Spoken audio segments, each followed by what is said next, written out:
Vivian, I read your note, and I'd be happy to help you find the book you're looking for. Thank you, Clive. But tracking it down will not be easy. Are you sure? Please. You have always granted me your wisdom and insight whenever I asked. It's only right that I return the favor. Or at least attempt to. You are too kind. Alas, what I ask of you is rather more trying than delivering the odd lecture. I spoke with Harpocrates to see if he had any inkling as to where another copy might be found, but... But perhaps it is best that you hear the details from him.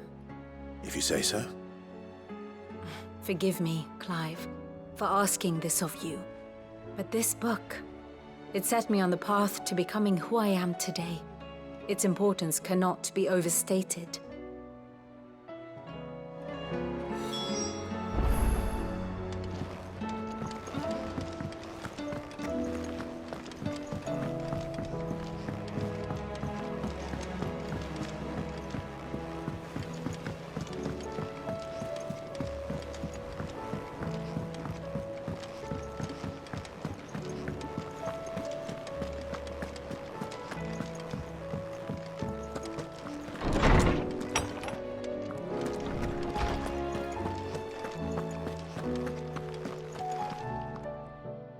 Clive, my boy.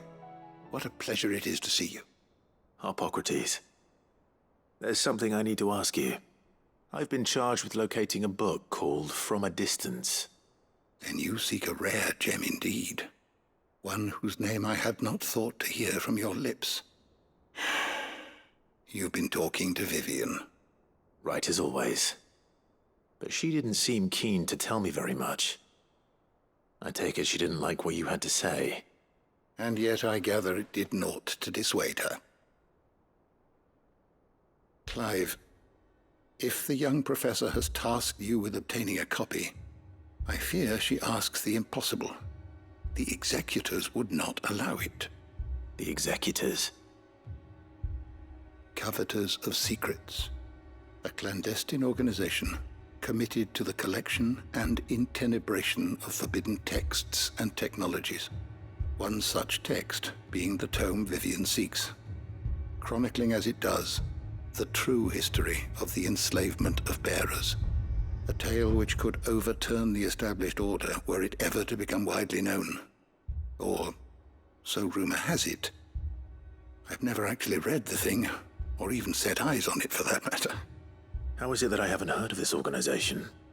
Why, secrecy is the executor's watchword. They lurk in the shadows, emerging only to seize that which must be seized, be it books, inventions, or people, before disappearing again, leaving nary a trace. Which would explain why Vivian's copy was snatched from her grasp not long after she found it. By the hand of the executors, yes. But what drives them? Self-interest or ideology? A fine question. Sadly, all that is known of the executors can be recounted in a single breath. You may just as soon ask me of their origins, numbers, or the identities of their leaders. Any answer I give would be pure speculation. Then my hunt was doomed from the first. What was Vivian expecting? That I'd pluck it from thin air? Not from thin air, no. From ash. Rumors of the executors are rife among the scholars of Storm, but rather less so across the strait.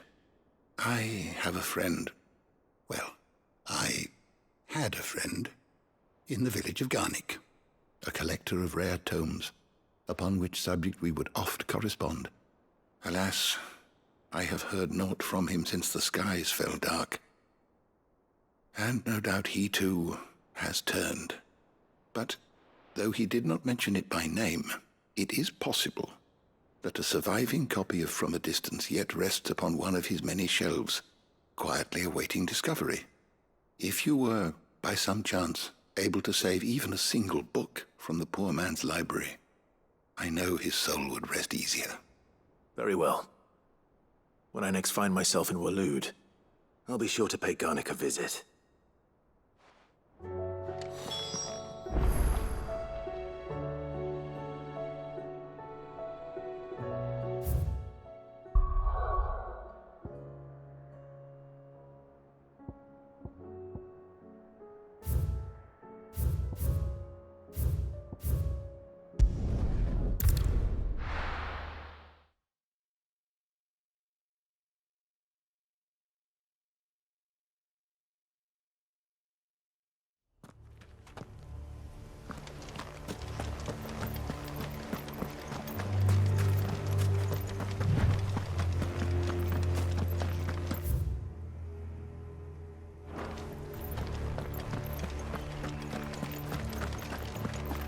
potion, brother.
The entire village looks abandoned.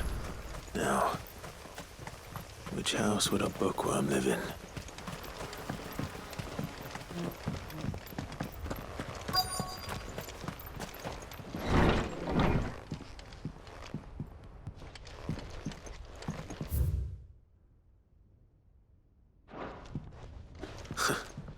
His interests were certainly varied.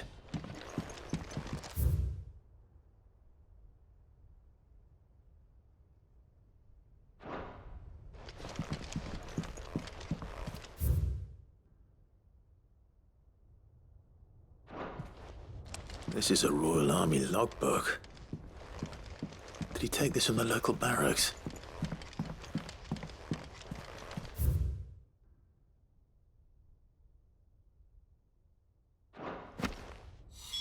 This is it.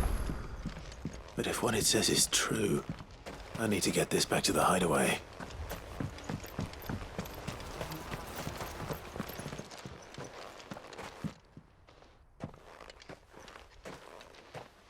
Leaving so soon, stranger? We've been watching you. From a distance, so to speak. Subtle. I know who you are. Then we need not waste time on introductions. Hand me the book. Leave it in our care and return to your life. Your care? Do you mean to burn it or bury it? That is not my decision to make. But by one means or another, its contents shall be removed from the common record. Then I'll have to politely refuse. I won't let you erase our history. Then we find ourselves at an impasse. Very well. The book can just as easily be pried from your dead hand.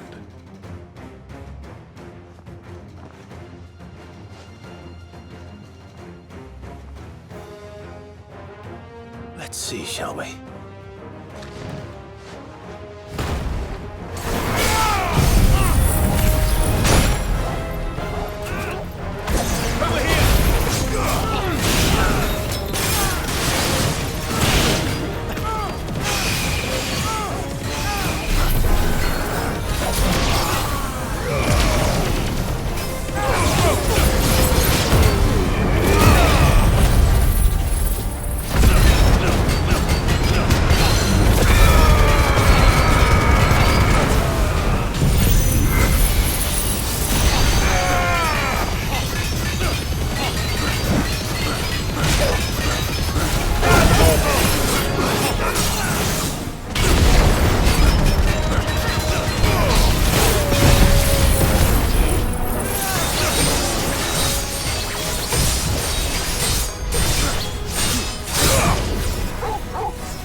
Impressive.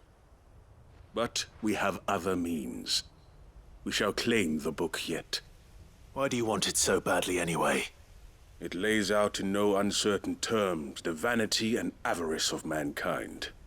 It tells the shameful history of the persecution and oppression of a gifted few by a giftless many. Would you say that this interpretation was correct? I don't know. You don't know. Your sword may be sharp, but your wits are dull. So let me answer for you. There is no correct interpretation of history. That a series of events took place may be proved beyond a doubt. But there can be no single, immutable explanation as to why they came to pass. It is a question of numbers and of belief. If enough people believe that a set of events occurred for a reason, that belief becomes the truth. So you're trying to control the truth? We are trying to protect people from themselves, from knowledge that would bring them naught but pain. That is all. You may keep the book, for now. The world is small. We shall meet again. Until then. Wait! Damn it. Let's get this back to Vivian. Perhaps she can explain what that was all about.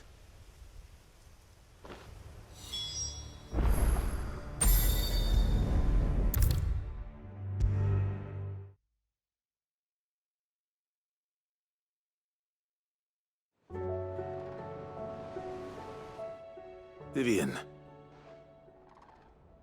I found it. The book you lost.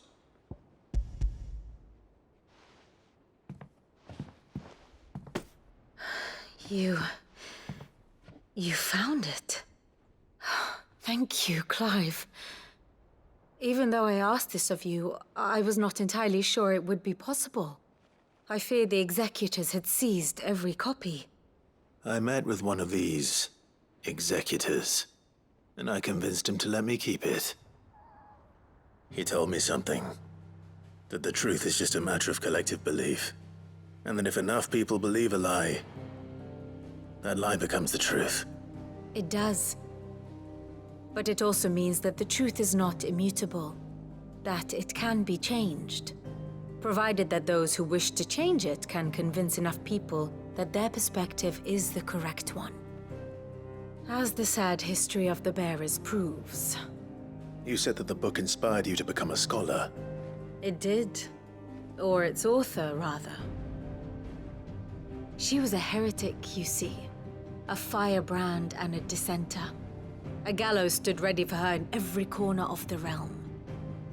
And by shunning society, or perhaps being shunned by it, she stumbled upon a truth so potent that an entire realm trembled at the prospect of its utterance. I, too, have always felt somehow set apart from the world of men. A stranger to my own species. She taught me that my solitude was not a curse, but a gift. And that, though my journey to the truth might be a lonely one, what I found at my destination would be more than worth the cost. Do you still feel that way? That you're not one of us? Honestly, I'm not entirely sure anymore. Since coming to the hideaway, I find my thinking somewhat clouded. Perhaps the result of studying mankind from a rather closer perspective than I had intended. But the more I study, the more I find value in this perspective. In looking not from the outside, but from within. So if you'll permit me, I'd like to continue my work here. Remember, Clive, when enough people believe, belief begets truth. Give the men and women of this benighted world the gift of truth. Make them believe in you, as I do. I'll try, Vivian. I'll try.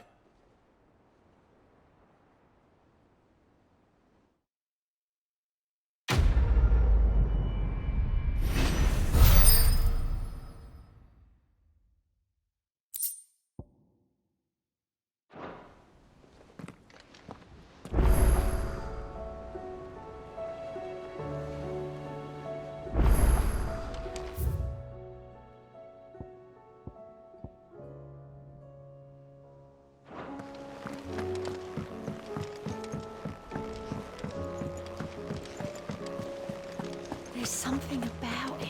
I feel like it's calling to me.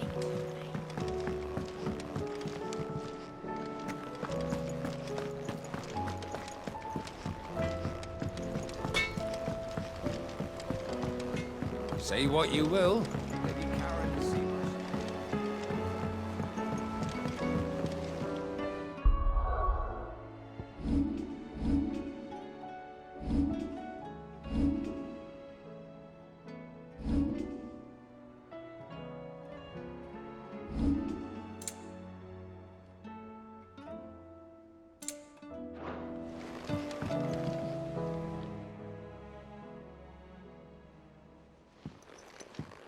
Pining for something, boy. What is it? What do you see out there?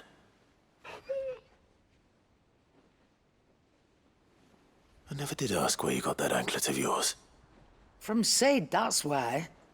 On the day he brought him home. That long ago? And you're only thinking to ask this now? Sid saw that the pup had a habit of gnawing on his leg, since you ask. Clap that there iron on him to keep him from doing it. What was wrong, boy? I'll take like as not. Must have been hard on the poor whelp losing his loving masters at such a young age. Doubly hard in being a frost wolf, torn away from his icons and all. Sid would always tell him, you want that iron gone, you find what it is you're looking for. I reckon what he were looking for was you. I'm sorry, Torgal. Sorry for making you wait so long. Let's get that thing off you.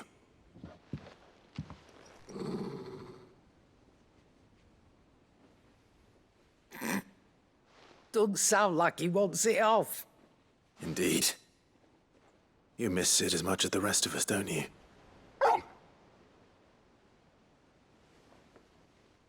You want me to go with you somewhere?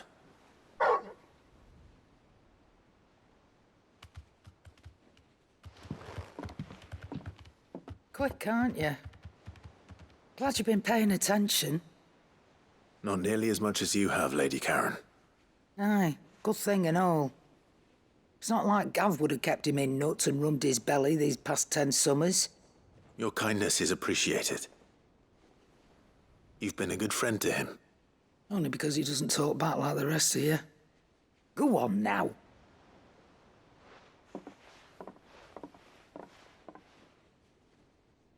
Where to then, Torgal?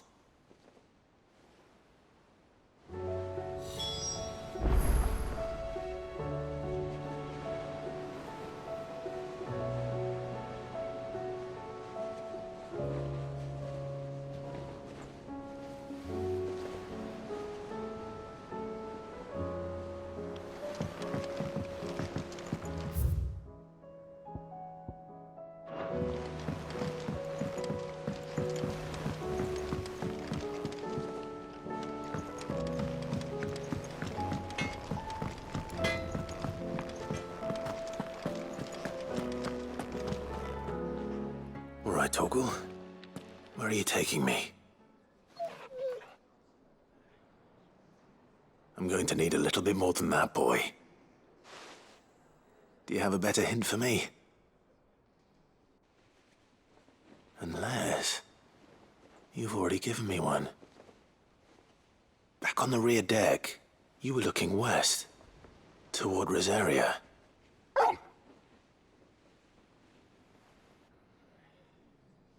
Why don't we try the rookery?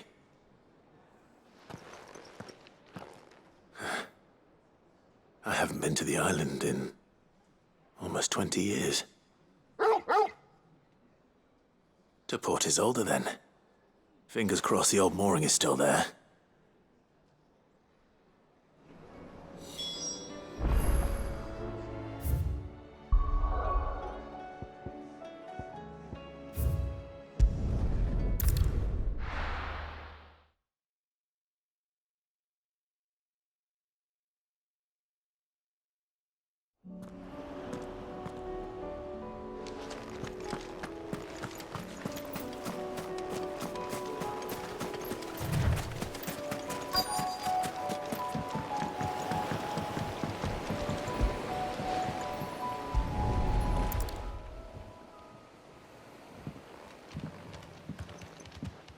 still here.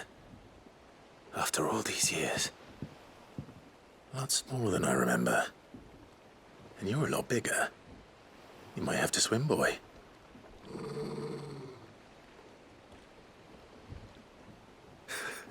I wasn't being serious. You two go on without us. We'll be waiting here. Thank you. We won't be long. All right. Hop in, boy.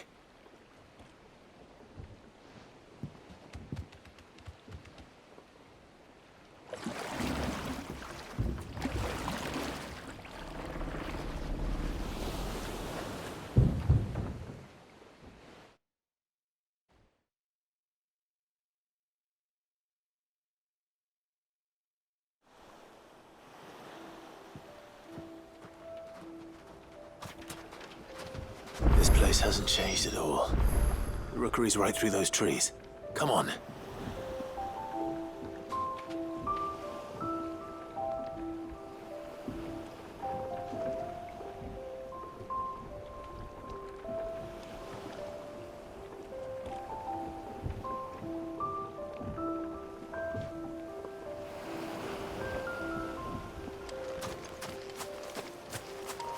Race you there? I bet I could still beat you.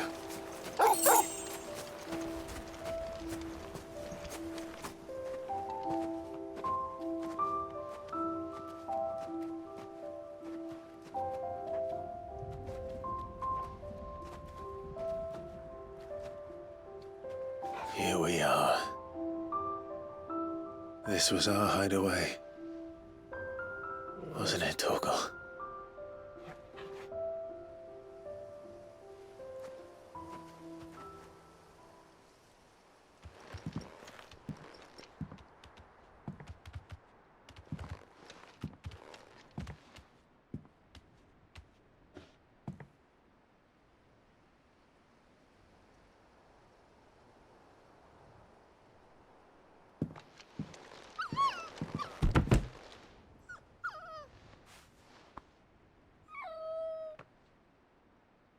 Coming here helped me to forget who I was. Or wasn't. Prince, shield. Son his mother could love. Had I been any one of those things? Perhaps.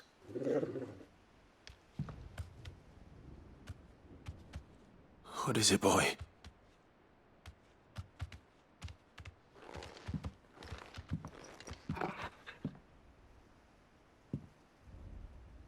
This is all from the castle. And Phoenix Gate. Did you bring these here?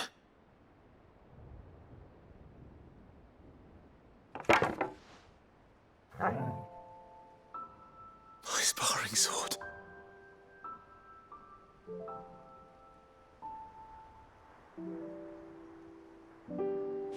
Well, well. You never stopped looking for me, did you, boy?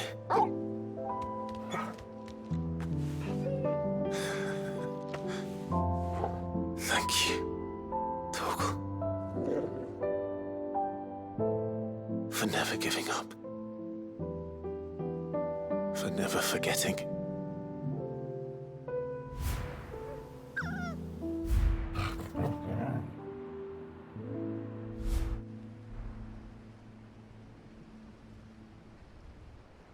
Let's take this with us, shall we? So I don't forget either.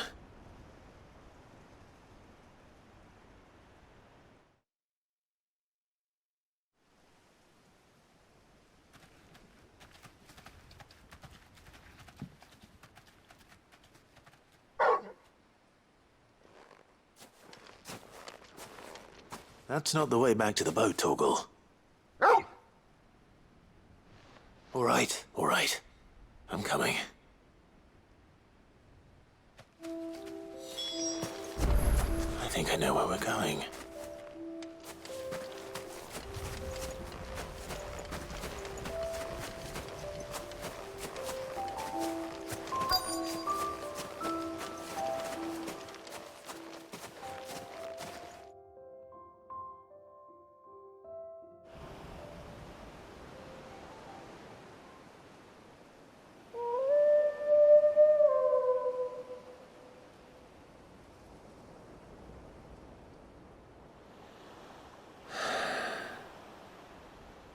People always talk about the importance of putting the past behind you.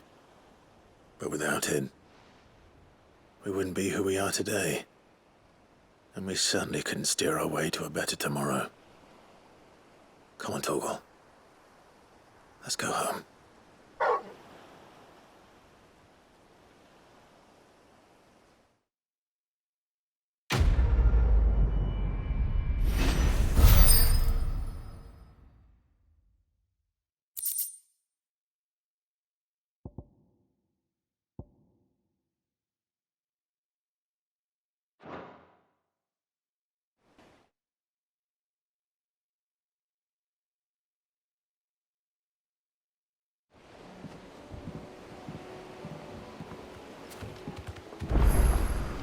Sorry for the wait. We're ready.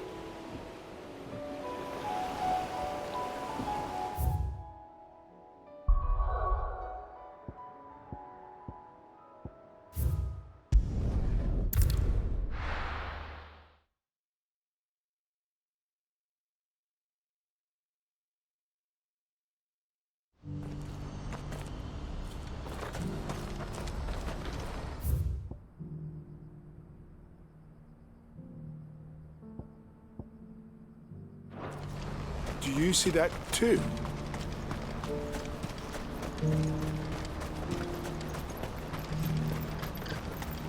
Papa? What is... Oh, please. Just make it stop.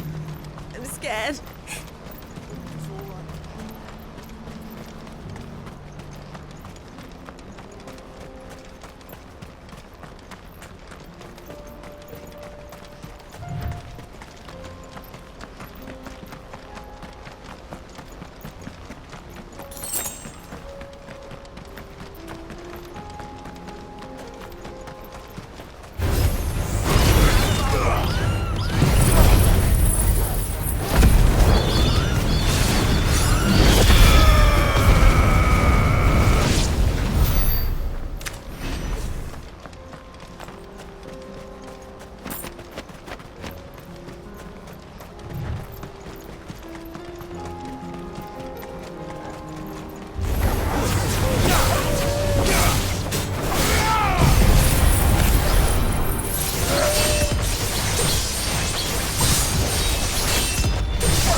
Can't be Rutherford, can it?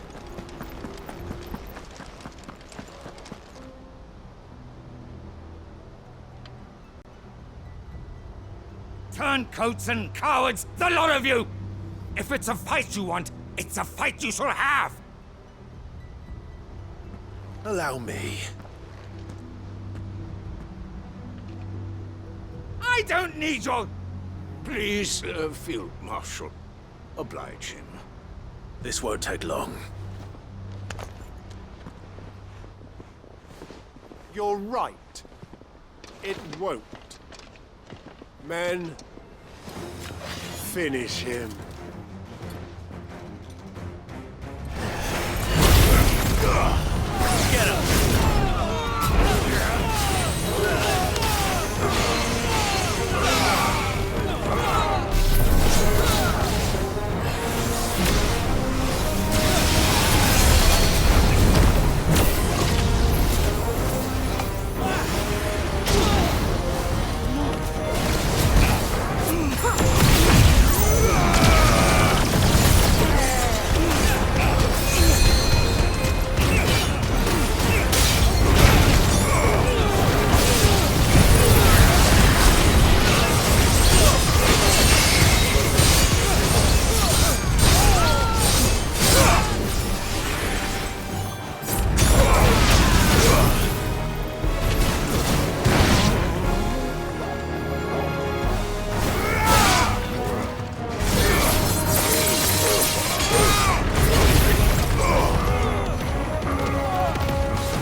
A little longer than I'd have liked.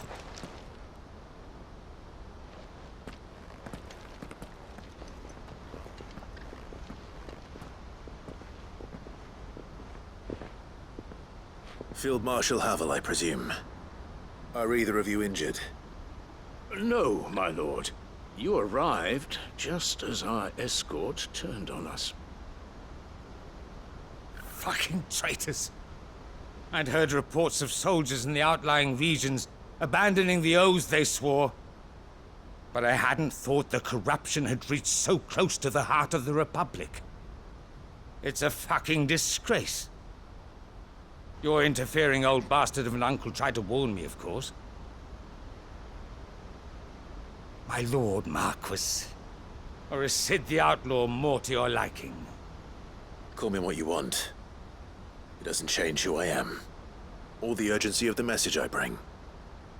My uncle has a plan to right the realm, and he needs your help to see it through. Before I agree to anything, I'd have you answer one question. What do you stand to gain from all this? I won't deny that I might benefit from further chaos. But I seek a new beginning for all of us. And while the choices I've made may not always have been the right ones, I know I made them for the right reasons. For so long, so many of us have been told how we could live, how we could die, when it should have been our decision all along. Now, we have a chance to put things right. But in order to take it, we must stand together. Even if it be beside those with whom we don't see eye to eye.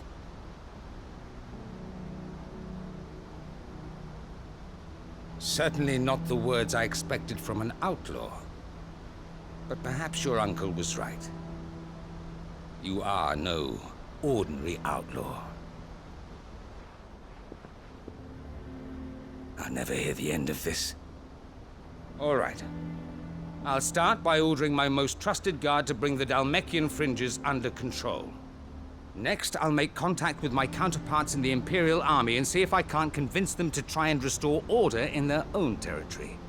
Thank you, Field Marshal. But they are not the only ones we will need to convince. What do you mean? I don't doubt that I can bully some sense into a few generals. But those they answer to require a different kind of persuasion. And when it comes to honeyed words, well, we will need an envoy. One who can court even the most stubborn of statesmen. You, perhaps. I'm flattered. But I'm no diplomat either. And I have other problems to attend to. What we need is a skilled arbitrator.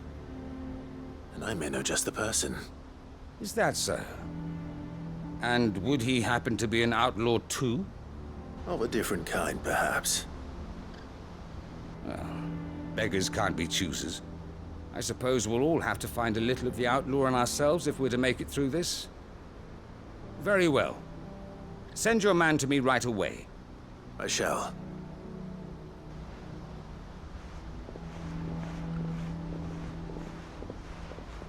My lord Marquis. Your lord uncle bade me escort the field marshal to his manor in Port Isolde. And I will see that my associate joins you there. Very good, my lord.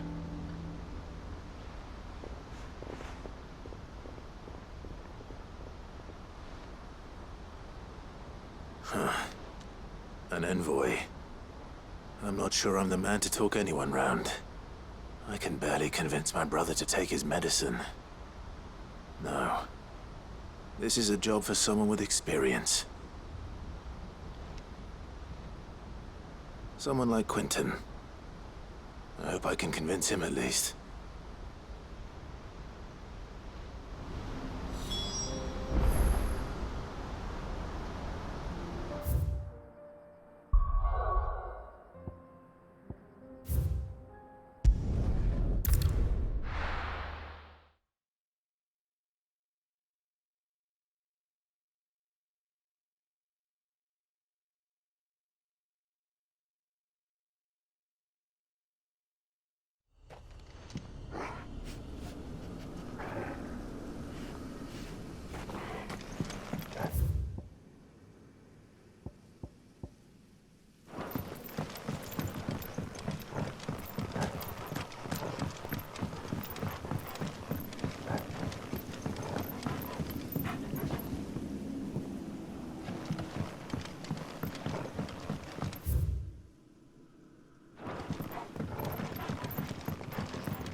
He'd have our coin, our stock and our stores, and we're just supposed to have...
Quentin, I have a proposal for you.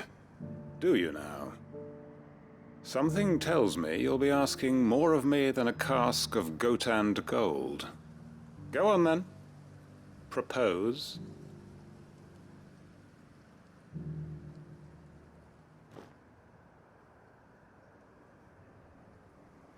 You'd have me convince the chiefs and chamberlains of the realm that they should simply swallow their pride and do the one thing that has proved impossible for thousands of years.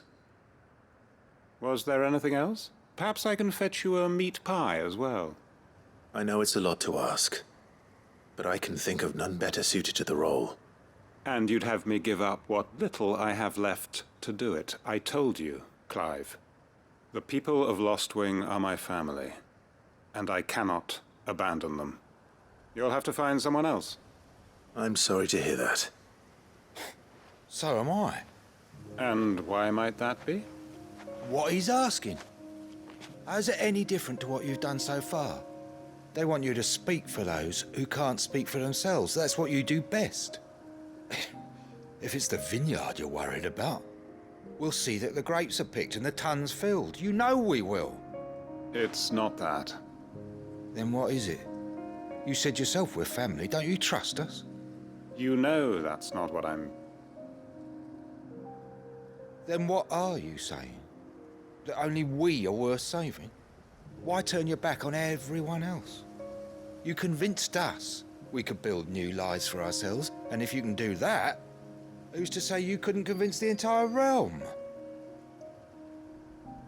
A stirring argument.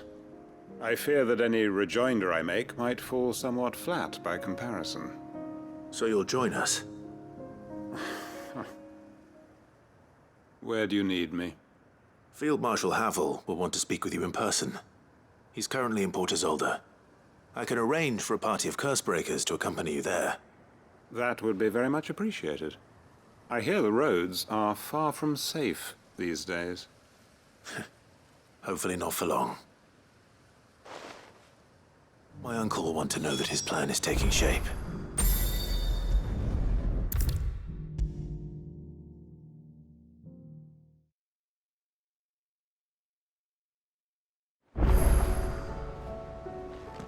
Uncle, I bring good news. The Field Marshal has agreed to your plan. Ha! Of course he has. I didn't doubt you for a moment, dear boy. Rutherford is accompanying him back to your manor in Port Isolde as we speak. They will await your return there. As will one other. One other? Who, exactly? Lord Havel was concerned that even if he could get the realm's armies to agree to an accord, he might not be as successful in convincing those with political power. He asked if I might have a solution, and I suggested a certain Imperial Lord Magistrate turned Liberator. One of your co-conspirators? Master Quentin would probably call me one of his, but yes. Another outlaw, then? Just the thing we need to put these rotten politicos in their places. Good thinking, Clive. I'm glad you approve. The more the merrier, eh? Uncle, assuming Havel and Quentin can solve our problem with the armies, you still haven't mentioned how we might manage the grain shortages. Oh, don't you worry, my boy. The 7 high houses will be seeing to that. They have all agreed to make the most generous of donations. Oh, of course, it did take a little persuasion, but luckily I had some unexpected help. From who? Why, you, my boy. Rumor has it that you rescued the Lady Ariane's head steward Rockford from a horde of bloodthirsty bandits. It was more of a handful. Well, the old battle axe was so pleased. She had a shipload of talents delivered to my private docks by the next new moon. And when the other houses saw the parsimonious old crone's purse strings finally loosen, they as good as tripped over themselves in the rush to follow suit. I'm happy to hear it. Now, I must be getting back to the manor. Join us there at your earliest convenience, would you? Of course, Uncle.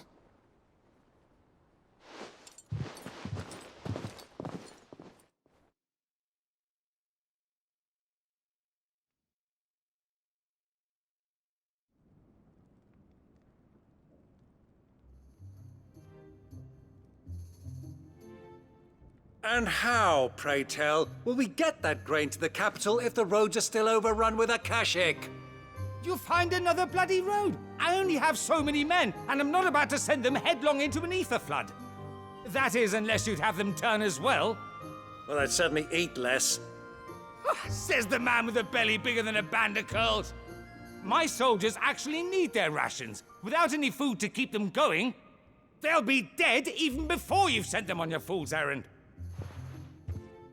If I may, gentlemen, perhaps I might suggest an alternative approach. Though supply routes are indeed disrupted, there is no shortage of ships. Indeed, they bob away in every bay from here to Randalar, awaiting a safe haven. Allow them to make port and fill their bellies full of grain.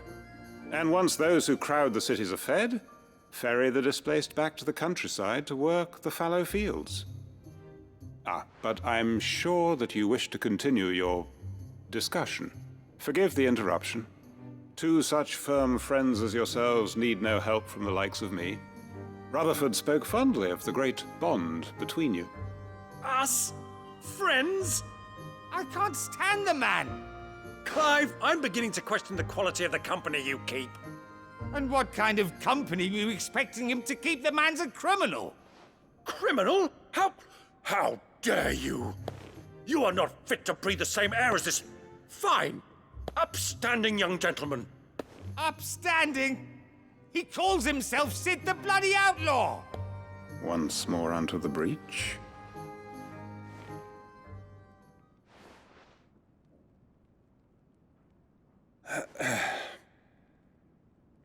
Shall we begin again? What we seek here is not to create a new nation, nor to claim the thrones of those that already exist. We wish simply to bring stability to the realm that mankind might weather the current storm. And to do that, we must convince those in power, the generals, the statesmen, the nobles, that our cause is just. There will be disagreements, yes, and I imagine some resistance, much resistance. But we cannot let that deter us. If we show them the path, show them that we walk it ourselves, then I am confident they will follow. The fate of the world lies in my nephew's hands, but the well-being of her people lies in ours. And we must not squander the chance that Clive has given us. Uncle Byron, Now, with that settled, let's move on to the signing of the Accord. For what great moment in history hasn't been accompanied by a little ceremony?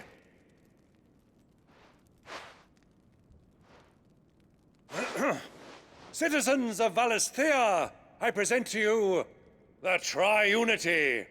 Rutherford, Mike Will.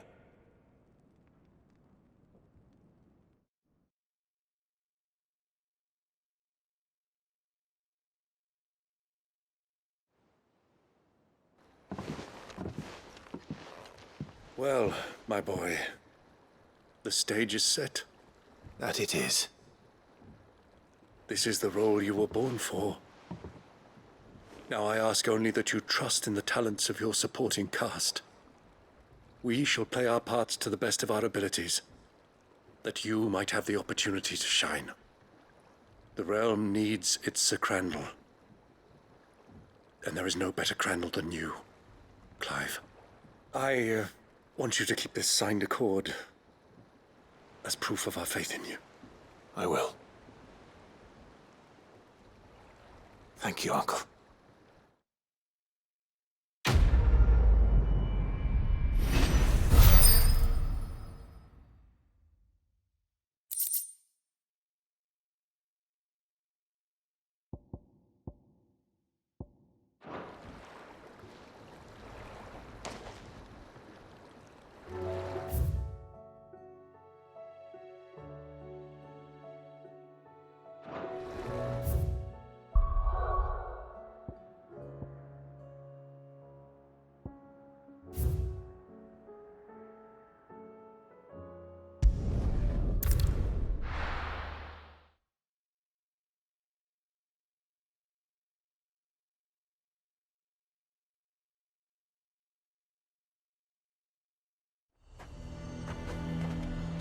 A fortress?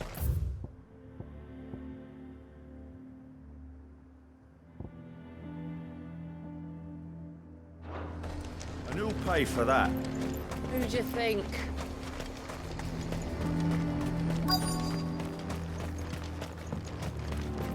I'm nervous. Well met, Sid. This is the initiate. Ember, present yourself. At your service, Master. Please, just Sid. There are no masters here.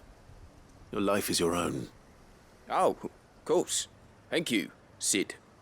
The sergeant says you'll be evaluating me at my trial. To become a scout, yes. You are aware of the dangers inherent in that role. I am. But I swore I'd face them. Just like the man who saved my life. And who would that be? Gav. It was him who found me and freed me. No magic, no support, just one man and his nose. Came and sniffed me out. It taught me what one man can do if he puts his mind to it. And I've been training ever since, so that one day I can be someone's saviour, just like Gav was mine. I'm sure he'd be flattered. You clearly have good intentions, Ember. And it sounds like you're under no illusions. Stick to this path and you'll make a fine curse-breaker. So, what? Have I passed?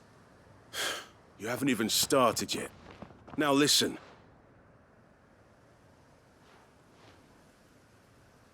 Not far from here is an Imperial lookout, Eastwatch. The guards there record all their sightings in a logbook. You are to find it and bring it here. And bring it here, right. Anything else? No. Sneaking into a heavily guarded Imperial outpost and stealing the logbook would be quite sufficient. You'll need to assess the situation, determine a point of entry, create a distraction and effect an escape, all without being discovered and thrown into an Imperial oubliette. Ember, Gav isn't our best scout because he can do everything. It's essential that you know your limits. Know my limits, right. I won't let you down.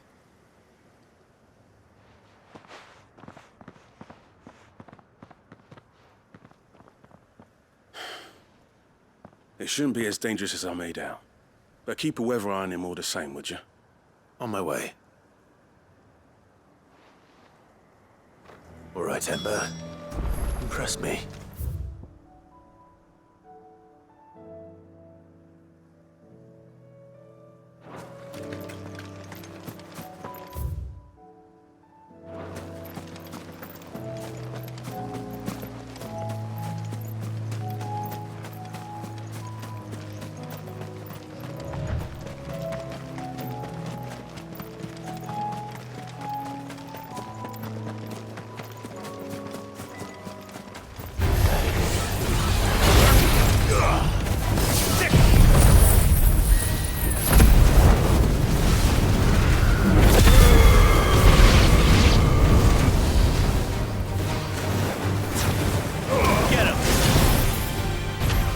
this one.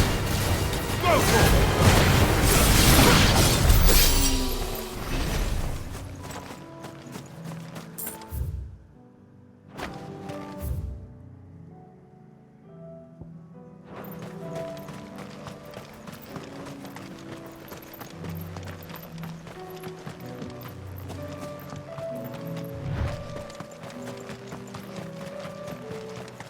These are clean kills. Perhaps young Ember really is ready. Or maybe not.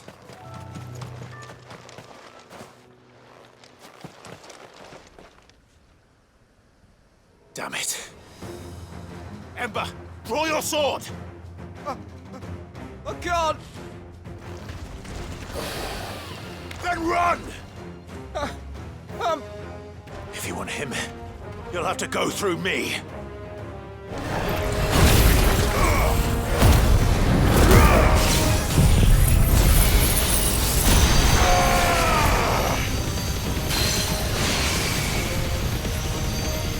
Now, Torgal!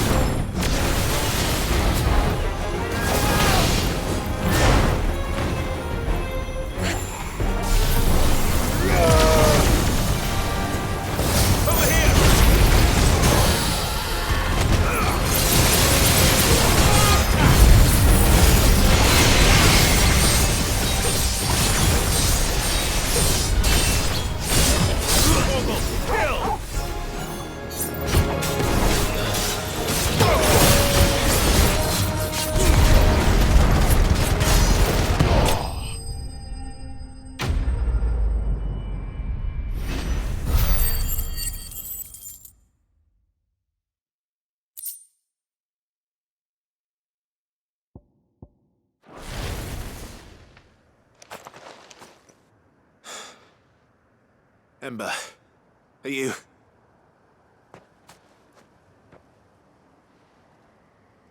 Gone. Of course. Scouts really are a rare breed. Back to Northreach it is, then.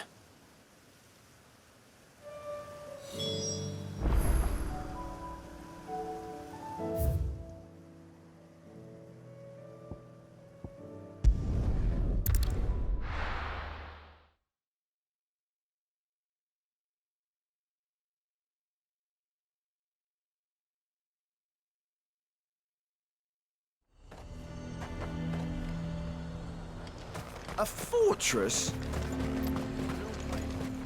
Who do you think?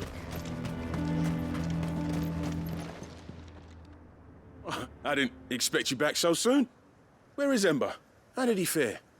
I thought I'd find him with you. He must have fled. I followed him to Eastwatch, where I found him being set upon by a wild Avis. He was just standing there. Didn't even draw his sword. I had to step in and take care of things. But by the time I had, he was nowhere to be seen. I assumed he'd set off in your direction, but apparently not. I'm sorry, Sid. I knew the boy had a nervous streak, but he seemed like... The right man for the job? I believe this is the logbook you tasked me with retrieving. Eh? How did you... Don't you tell me you breached the tower while Sid was busy saving your skin. What? Wasn't that what you asked me to do? To bring the thing back without getting caught? He has you then, his heir. And he did it all on his own. But Sid, he did what he thought was best. And now I have to decide whether I agree. Of course. We'll await your evaluation back at the hideaway. Don't you leave my sight. Yes, Sergeant.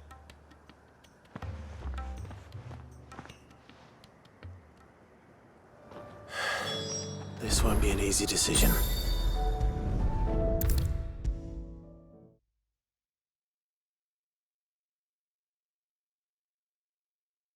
You should have seen him. The thing didn't stand a chance. Welcome back, Sid. Welcome back, Sid. Yes. Welcome back. Trip wasn't too much of a pain in the arse, I hope. Truth be told, it was me who suggested roping you in to help with the trial.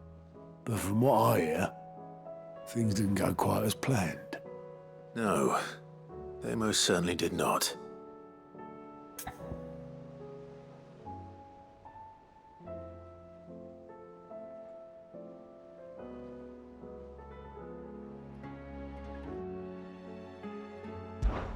Ember lost his nerve in the face of a beast of prey, but he didn't lose heart. He pressed on, and he achieved his aim. And is that not what we ask of our scouts? Indeed it is. Thank you for your honest appraisal, Sid. The fact remains, however, that Ember will not always have a battle-hardened warrior on hand to pluck him from the jaws of peril. All I have gleaned from this trial is that without someone watching his back, Ember is little more than a liability. Wait, Sergeant. Ember still has much to learn, it's true. And this time he was found wanting. But I'd say he's due a second chance, nonetheless. After all, he did do as you asked. With a bit of hard work, any hand can be made to hold a blade, and any mind can conquer its fears. But a scout's nose is different.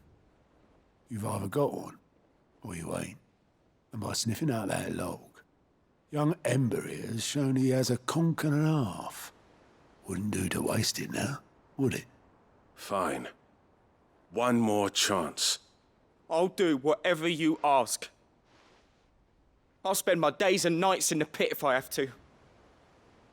I'll show you. Just you wait.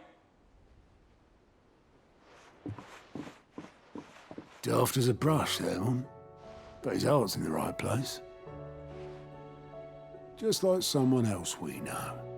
And if you ask me, we've been leaning on him for far too long. That time the Cursebreakers took some of the weight off his shoulders, I reckon. It couldn't hurt. Just don't tell Gav I said so, will you? I won't have him thinking he's been hard done by. Next thing you know, he'll be asking for a day off. Chance would be a fine thing. Back to work. Forgive me, Sid. This did not play out as I expected. Things rarely do these days. But that's why we need men like Ember more than ever. Men who can make the best out of a bad situation. Remember that. I will, Sid. Thank you.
If you have a...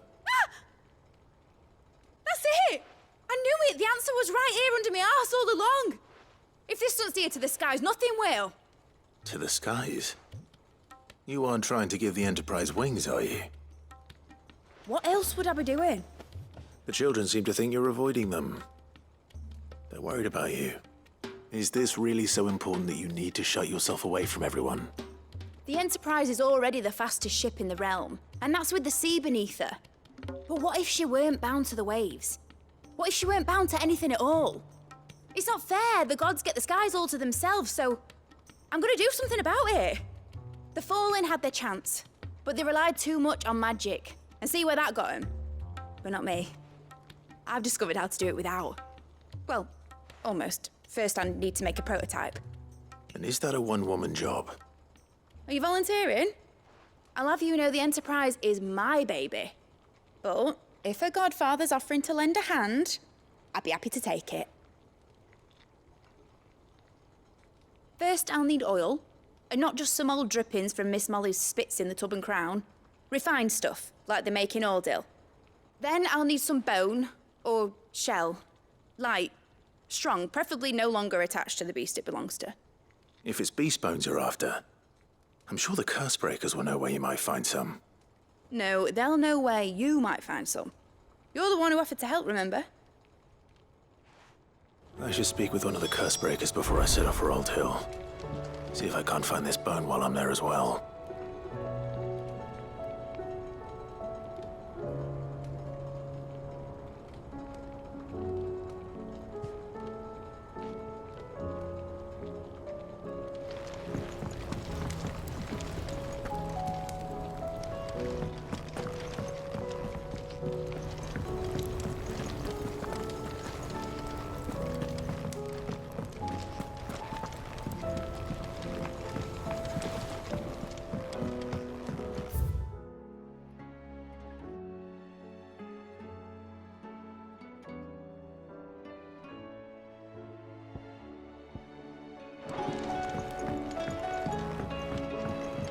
Has Mitterdol mentioned a new project yet?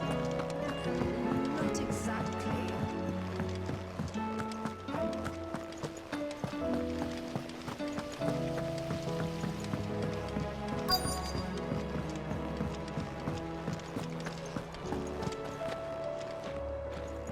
All right, Sid. Come to buy us around, have you? Only if you earn it. Mid needs a piece of light but durable bone for her next project. You've encountered your share of beasts on your travels across the realm. Any ideas? Most bones are the same. Whack 'em hard enough and they'll break. If it's durability you're looking for, shell will serve you better. You know what an adamantus is? I do. And I know to give them a wide berth. Will any old adamantus do? Well, with shells, the older the harder.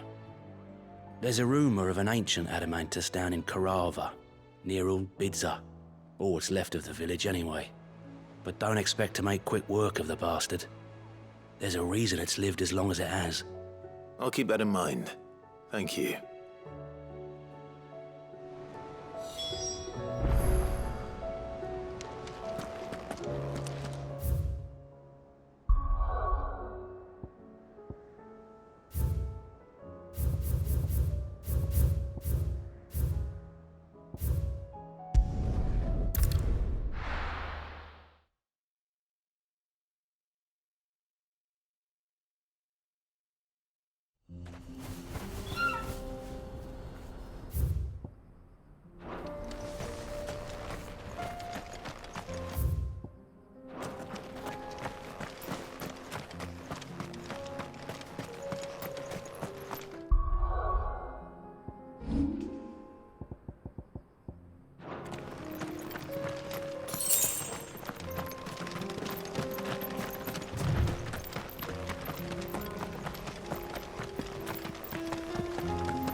Here we are again. Carava. If you were a tortoise, Torgor, where would you hide?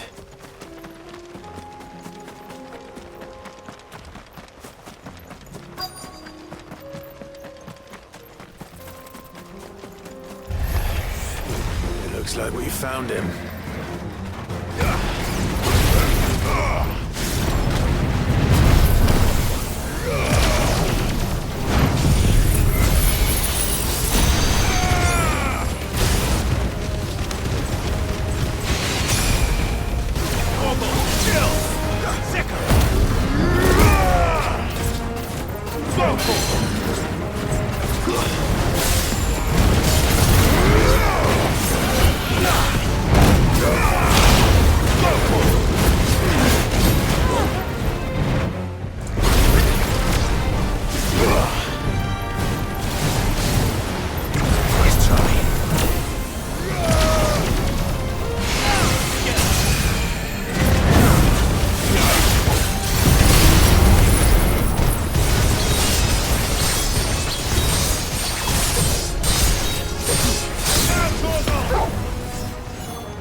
If Mid needs another, she can come and get it herself.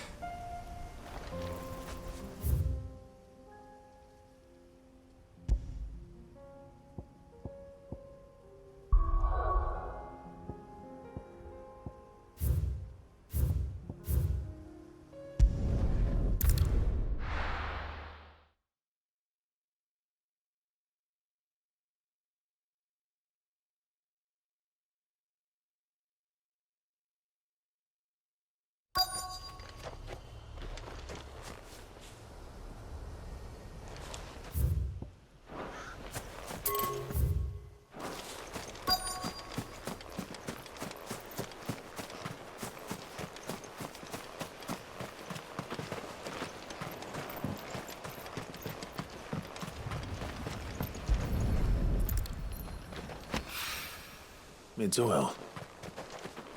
After what happened here, it's a miracle there was any left at all.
I better get these materials to Mid so she can finish her prototype.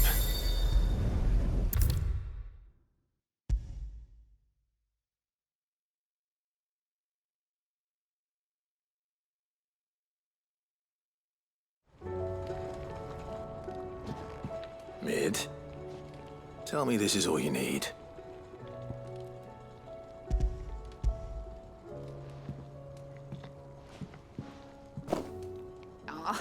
You make it sound like I asked you to save the world or something.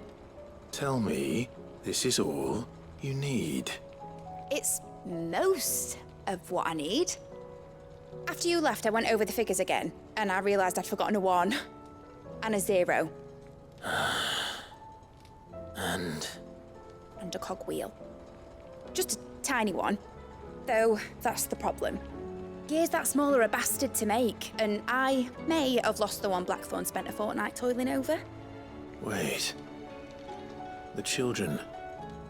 When they took apart your scales, there was a tiny brass gear.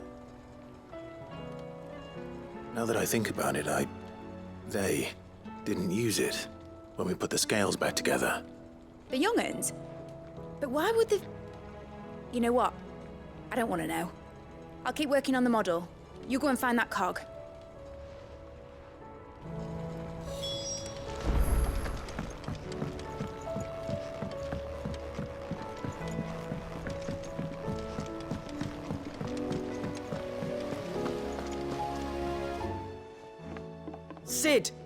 Is Mid still hiding from us?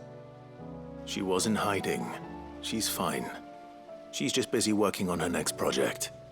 A new invention? What is it? What is it? Is it an airship? I bet it's an airship! Do you think she'll let us help? That just so happens to be why I'm here. She needs something special, something only you three can provide. A brass gear. A tiny one. One that might fit on, say, a set of scales? Oh, the one you forgot! We remember! We saved it, just in case. It's in the bag of bits. Since your lesson, we've been disassembling, then reassembling everything we can find. All the pieces that are left over, we keep under our beds, just in case. That's good to know. Look! I found it!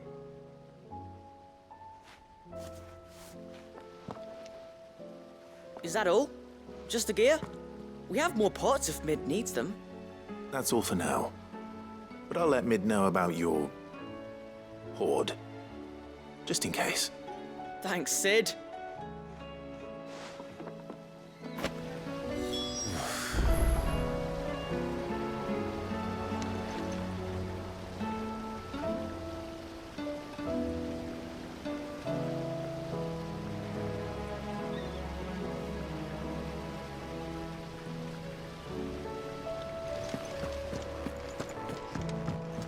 Has Midadol mentioned a new project yet? Not exactly.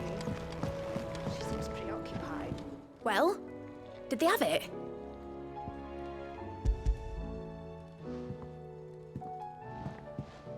They did. And they kept it somewhere nice and safe. Will it work? Will it work? It's perfect! You're a genius, Clive. What exactly are you going to use it for? Only the most important job of all. The wings aren't going to move on their own, but with the right cog in the right place. Well, you just wait and see.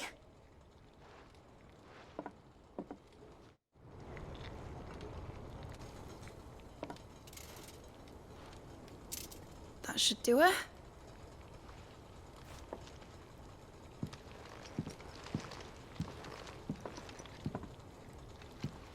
Here goes nothing.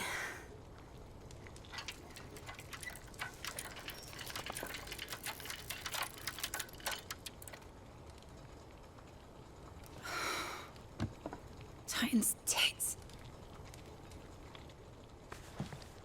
It wasn't supposed to fly, was it? Of course it was supposed to fly. Wouldn't be much of an airship if it didn't. Honestly, these bloody engines are driving me mad. I was so sure this would be the day she soared. The Mithril engine was made to make dreams come true. But maybe this is one dream the world's better off without. Show folk how to take flying. It won't be long till they're raining death down on each other. People will lose their homes, children, their mums and their dads. Like I lost mine. I'm sorry. So am I, Clive. So am I. Sorry that I have to choose. Do I follow my head, or do I follow my heart?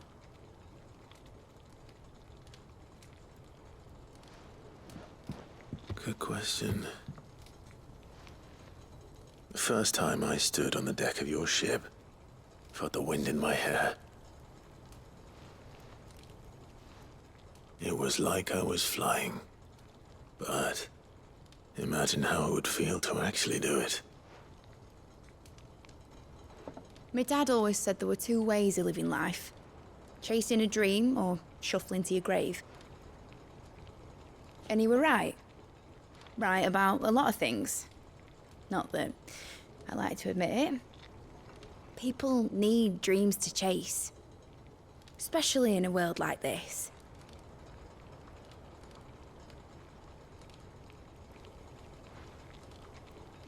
Right.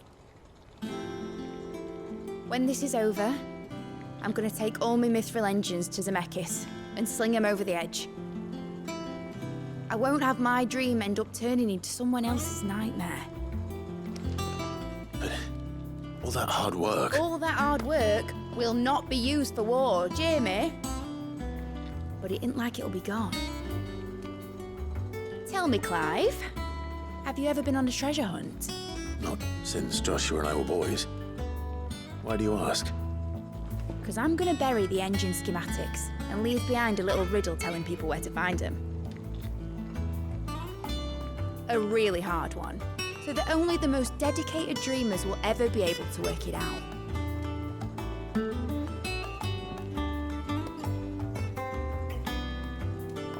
Ooh, I can picture it now. Some daft general squinting at the words with a gormless expression on his mug. Like that one, yeah. Right.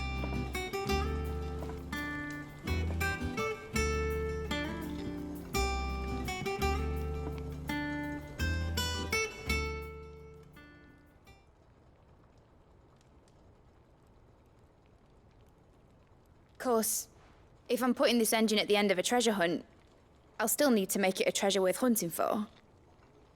Won't be much of a prize if it couldn't even make a toy boat fly after all.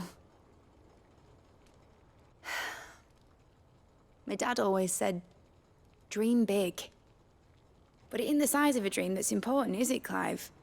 Only that it's a good one. And I reckon I've got a fair few good uns left in me. I'm sure you do.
This must be the orphanage.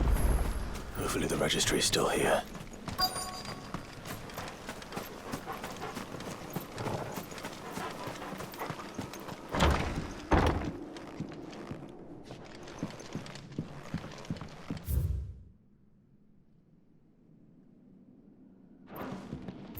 Conditioning. This is nothing short of torture.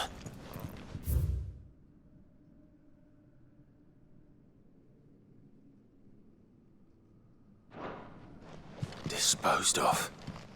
Herman wasn't exaggerating. It's a wonder he survived this place. Find that registry.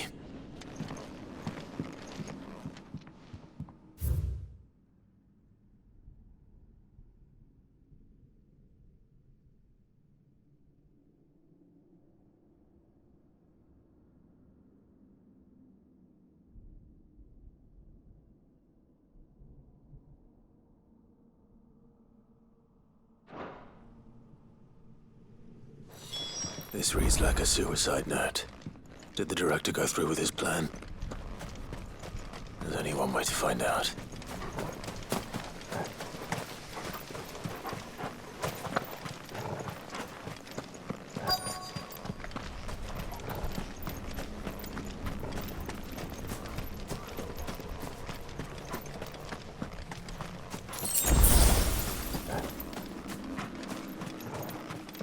Forked white tree. This must be the place.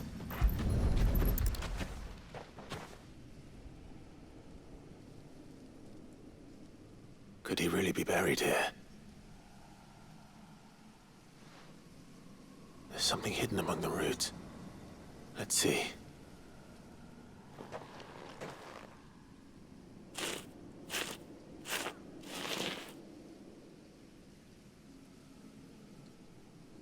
This must be the registry.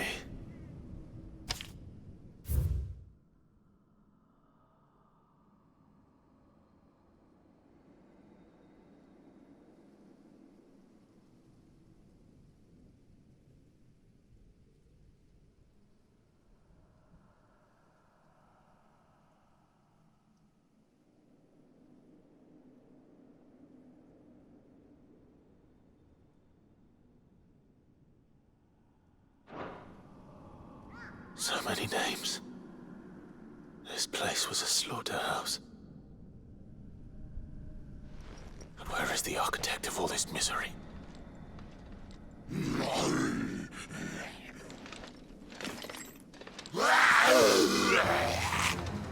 It was only a matter of time, I suppose.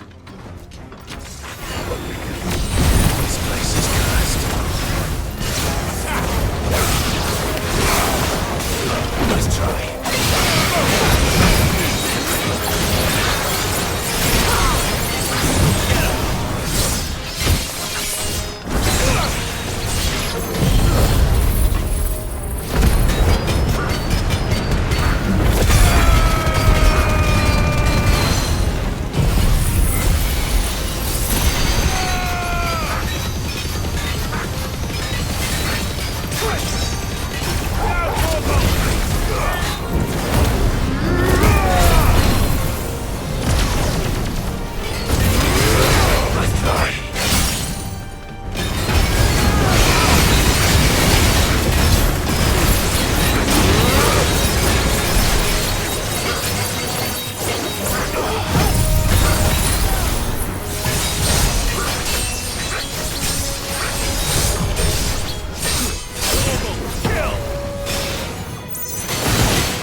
I'm done here. Let's get the registry back to Herman.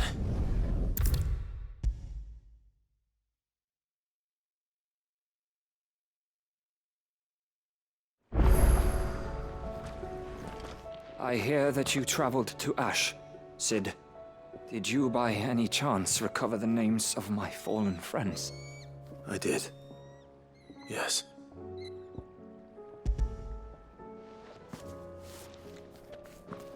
If I may, the bearer registry.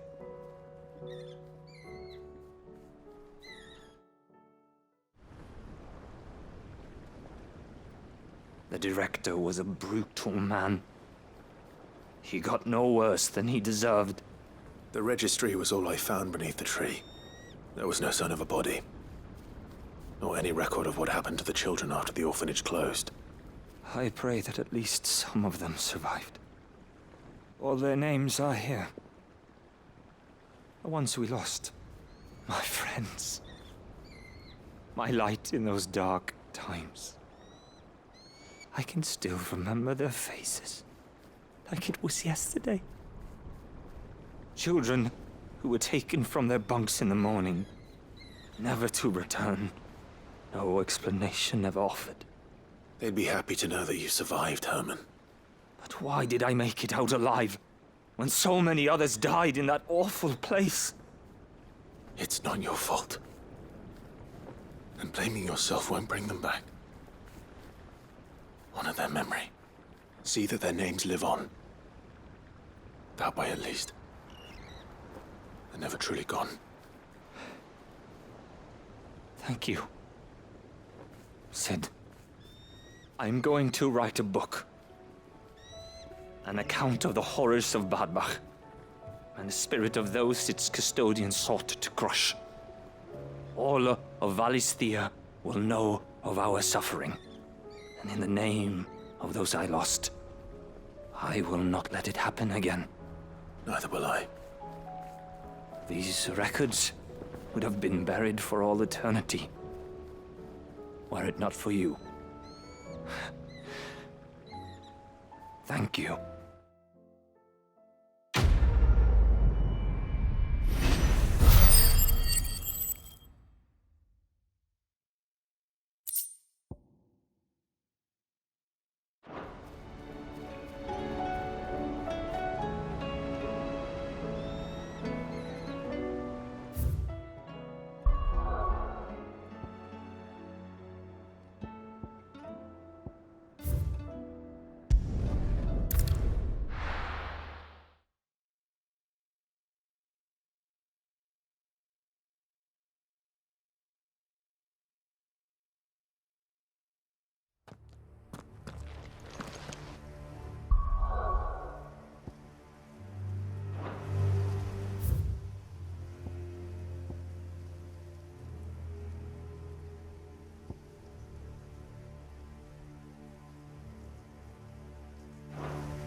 Doris is waiting for me near Balmung. The longer she's out in the open, the more likely she is to be found by a Kashik.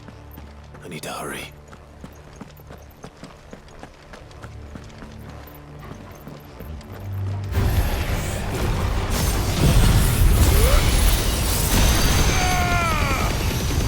It's over!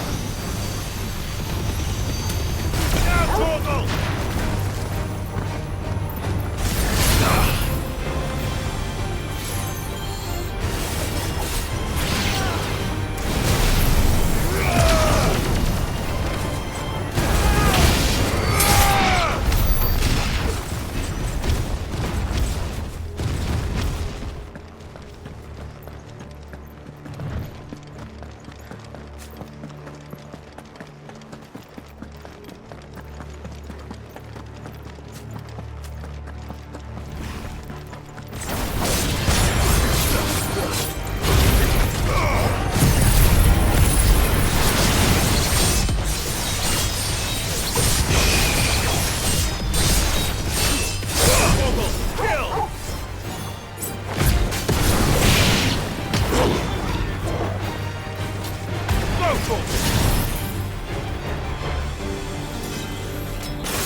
There were no guards, I take it. None manning the gates, no. It's a different story inside, though. The corridors are crawling with Akashic. Most likely guards left behind when the Wardens ran. If Chadwick was being held here, I worry that he may already be. Don't give up hope just yet, but let's move quickly. Let me check the ground floor. The ether's thickest there. Then I'll search the upper level. Good luck, Sid. Stay safe.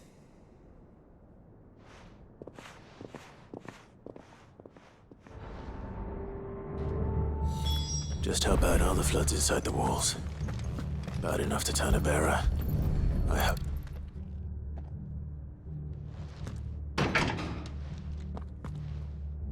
Locked up tight.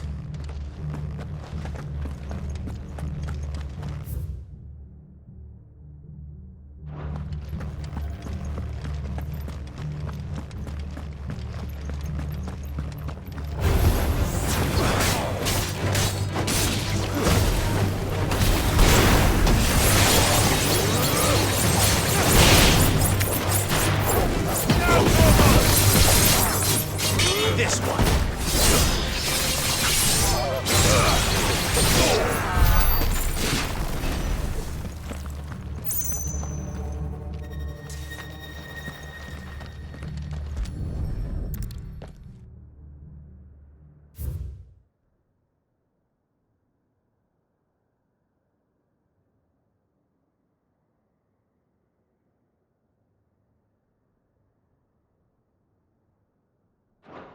So this place was no ordinary prison. And I doubt they'll have taken the creature with them when they fled.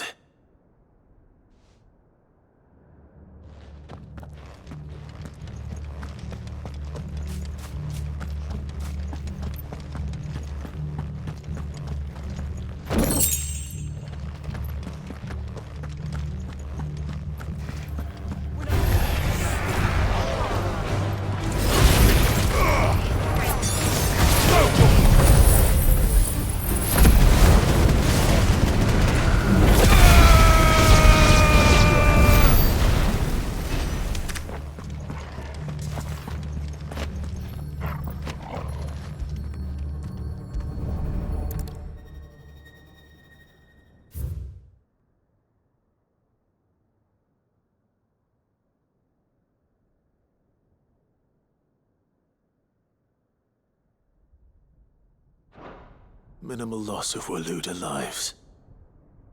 And what happens when they run out of bearers? Even the Imperials take better care of their branded than that.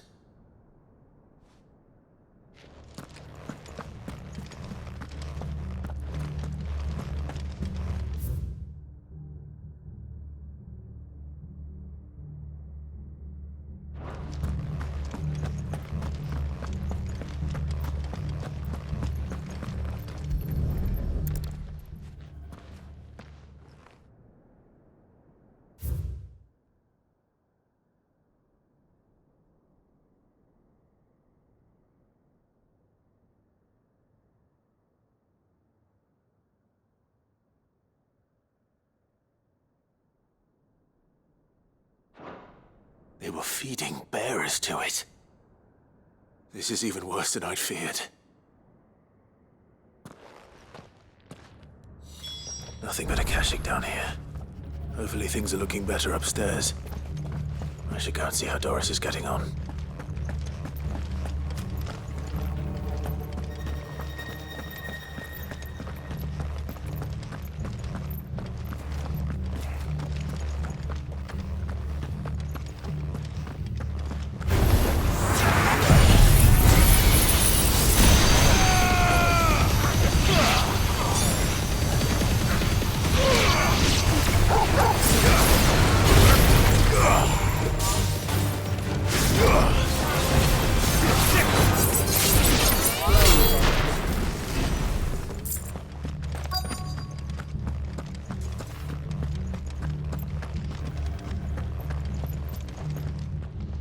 No lock downstairs. But I did find out that this place was more than just a prison. Something far more sinister was happening here. I know. I've been reading some of these documents and... it can't be true, can it? Bearers die every day in service of their masters, but this is so much worse. Pitting bearers against a wild beast armed with nothing but their wits? And all in order to bring about more death. And not just those who could fight, but the elderly, children even. And those who wouldn't or couldn't were disposed of. Whatever that means. I'm afraid it means they were fed to the monstrosity they kept here. Then we're too late. And I was a fool to bring you here. Don't say that. Did you find anything else? A key. But it doesn't fit any of the locks on this floor. Perhaps it will fit one of the doors downstairs. There's a corridor I haven't searched yet. Finish up here, then come and find me when you're ready. All right. I'll be there in a moment.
Let's see what we can find down here.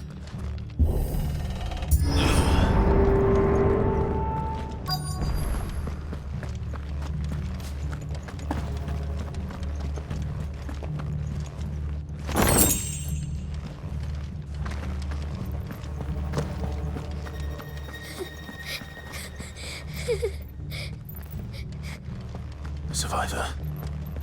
And she sounds close.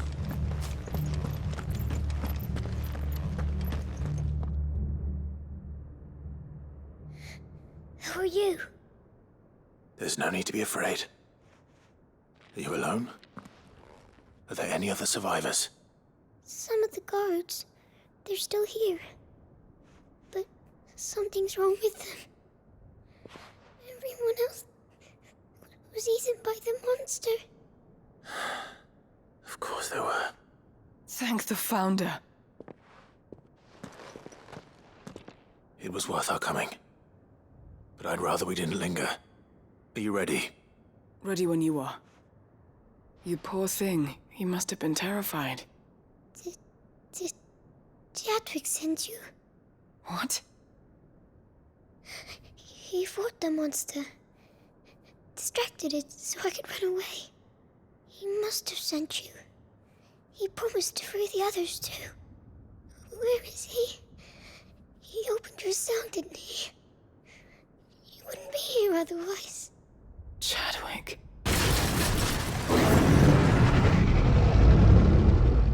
Was that? Monster's back! Chadwick, help! We have to get out of here. Doris, keep the girl safe. All right.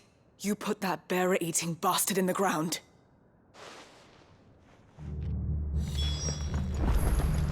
We have to run. It's out there waiting for me. I can't let it live. Not if it's got a taste for bearers.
Finally.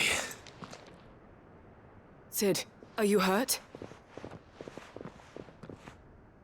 I'm fine.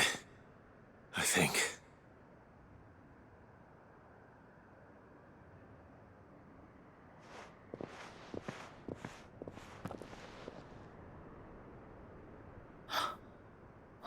No. What is it? A diary. I gave it to Chadwick before we went our separate ways. He was here. Do you think that creature? I'm sure he fought bravely to the last. The girl is safe thanks to him. Chadwick. You fool. Come on. We have to get her back to the hideaway. We don't want his sacrifice to have been in vain. No. Of course not. I'll see that she's looked after from now on.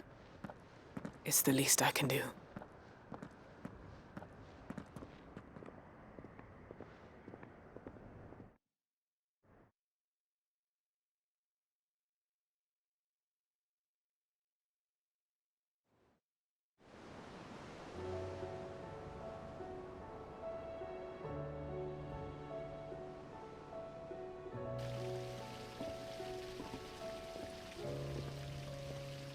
From what I hear, you've barely left the girl's side in days. I hope she's recovering from her ordeal. She is. Slowly but surely. She's far tougher than she looks. I thank the flames we found her. If we hadn't... I know. But we did. I'm sorry we weren't able to save Chadwick. There's no need to apologize. Without your help, I would never have found out what happened to him. How he fought to the bitter end to save her. To save Haida Marie. That's the man I remember. The man I thought of as a brother. I wish I could have met him. I'd like to hear more about your past. If you don't mind, that is. Of course. You already met my former master. She trained Chadwick and I to do two things. Kill and obey. We were supposed to be sold to the highest bidder when the time came. But no bid was ever high enough to convince her to part with us. For years, we were her daggers in the shadows.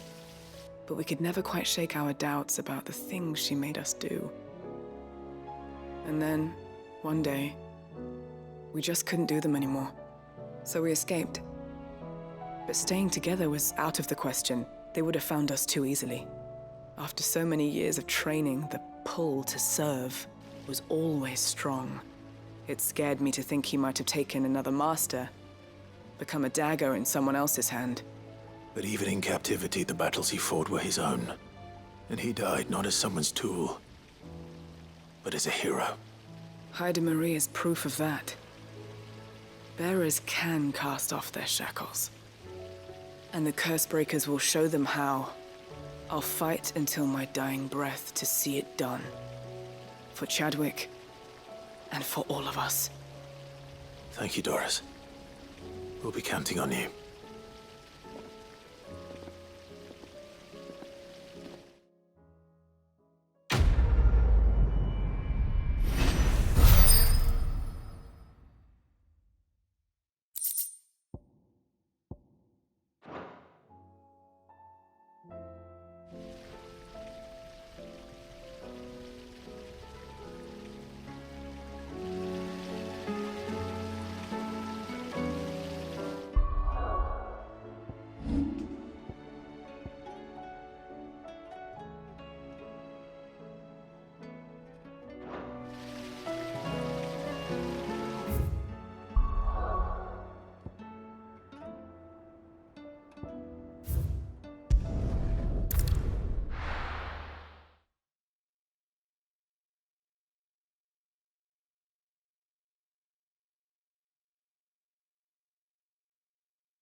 this be Nickelberg?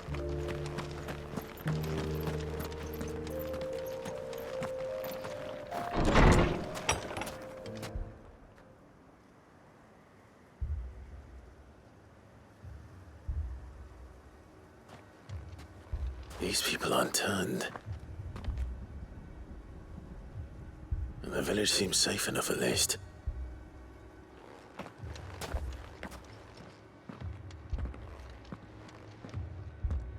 What is going on here?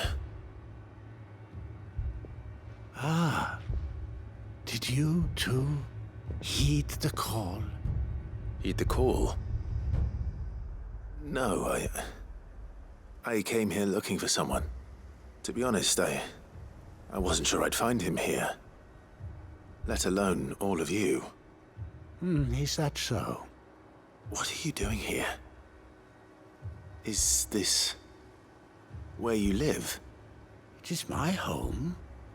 The others, they heeded the call. You keep saying that. What do you mean?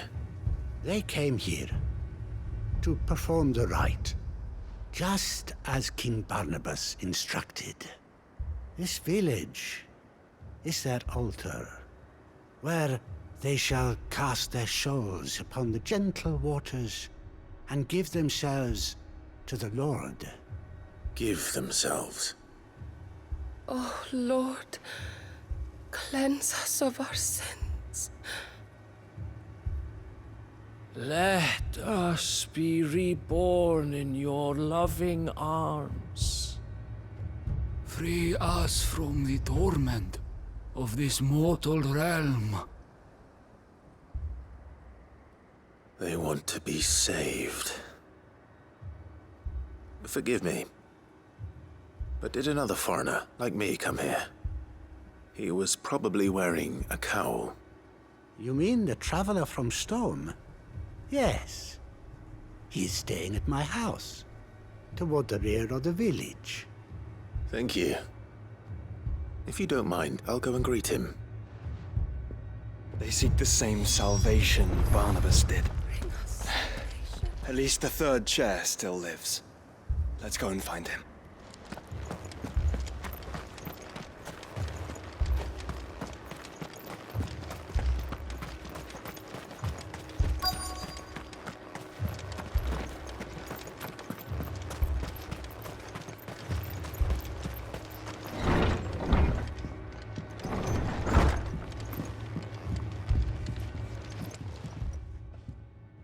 Excuse me. Are you with the Undying? I am. And so it would appear, are you? Lord Rosfield, if I am not mistaken. That's right. And you must be the third chair. I am. Cyril was worried for your safety. He sent me to find you. Then I must apologize. I did not mean to trouble the bearer of the burning quill. Much less you, my Lord Marquis. He said that you had failed to report. Is there a reason for that? I came here to study the followers of this new faith. But the more I learned of them, the more my own faith began to falter. You have seen them at their prayers, have you not? They devote themselves to the veneration of their Lord with a fervor I have never seen before. Praying night and day that they might be rid of their wicked wills and reborn in their Saviour's light. Not that they might be granted respite from their worldly woes, but so that they might continue to serve him. Serve him with all of their beings. I, too, swore to devote my life to the service of my Lord and Master, but this... 'tis different. It is more. And so I would see it through to the end. See these people safe, that they might achieve their dream. That they might do their duty to their Lord. even if it should keep me from doing my duty to mine. You do understand what their dream is, don't you? I do, my lord. They would cast aside their wills and become Akashic. I know that it may be hard to believe, but to these people, that is the very essence of salvation. Forgive me, my lord, but I must remain here. If you are to return to Master Cyril, I would consider it a great... Did you hear that, my lord? Something is happening. I'll go and find out what. Stay here.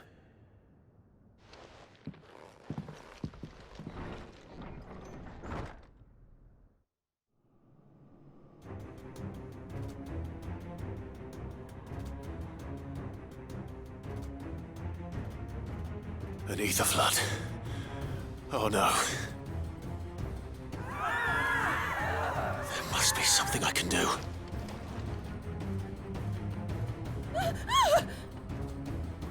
Echoes as well. Found her.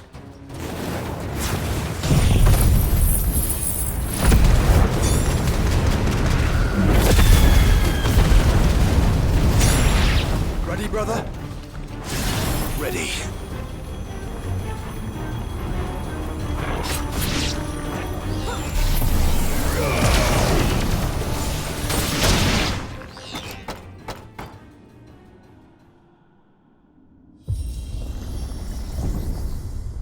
What now?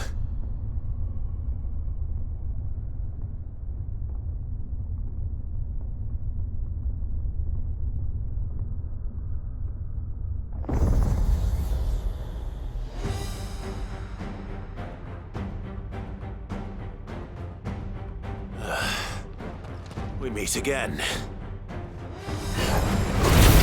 I've killed your kind before.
Damn it!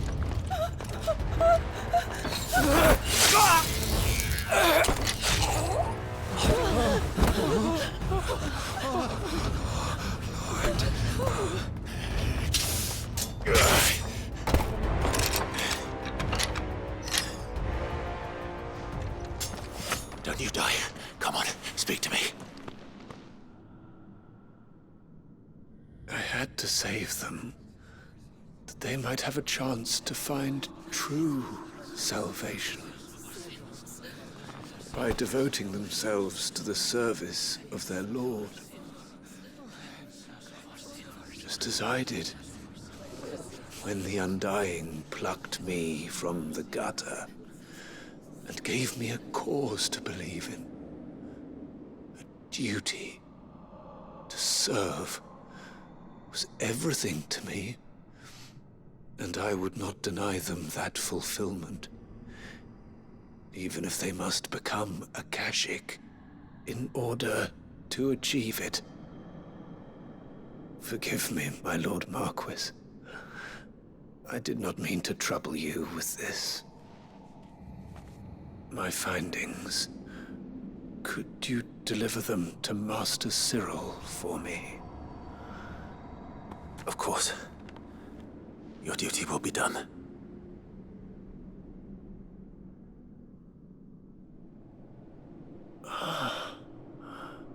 Look, my lord. They are saved.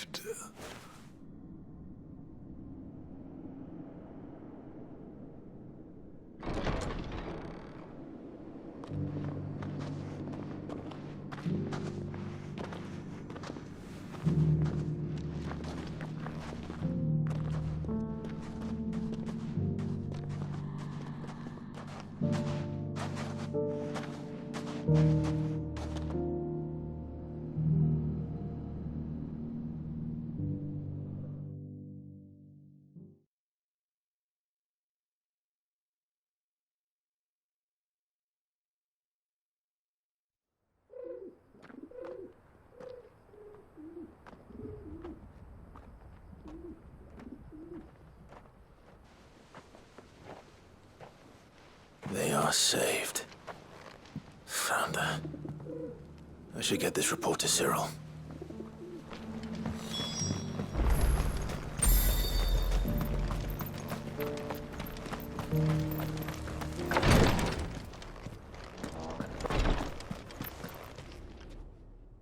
My Lord Marquis, welcome back. I am glad to see you hale and whole. I met with your third chair, Cyril. He bade me deliver his findings to you.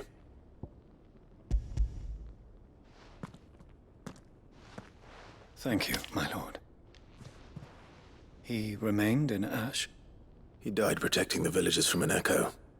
I buried him in Mickelberg. I'm sorry that I couldn't save him. If you could not save him, no one could. The villagers, they were believers in this savior cult. They prayed to their god that they might be unburdened of their wills. Then an ether flood came, and their wish was granted. Your brother sacrificed himself that they might live, even knowing that that life was death by another name. Then he perished defending liberty. A hero's end.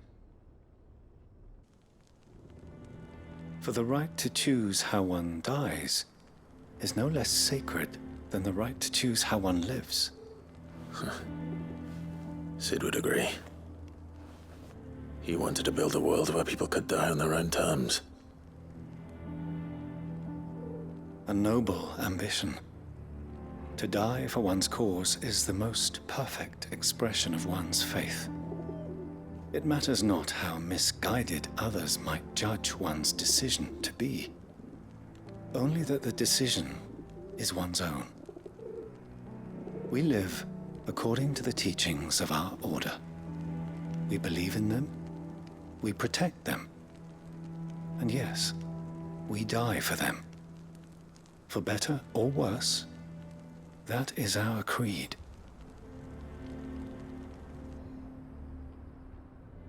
But he didn't die for your creed. He died to save them. And you still believe that what he did was right. I believe that he believed it was. We of the Undying are not slaves, but willing servants. And this was his will, the ultimate expression of it. I'd like to know this man's name, Cyril. To know the names of all the Undying who've fallen in the line of duty. They died serving my house. It's only right that I remember them. That is my duty. Of course. I shall fetch the Book of Martyrs at once. My lord, it has been, and shall ever be, the greatest honor of my life to serve House Rosfield.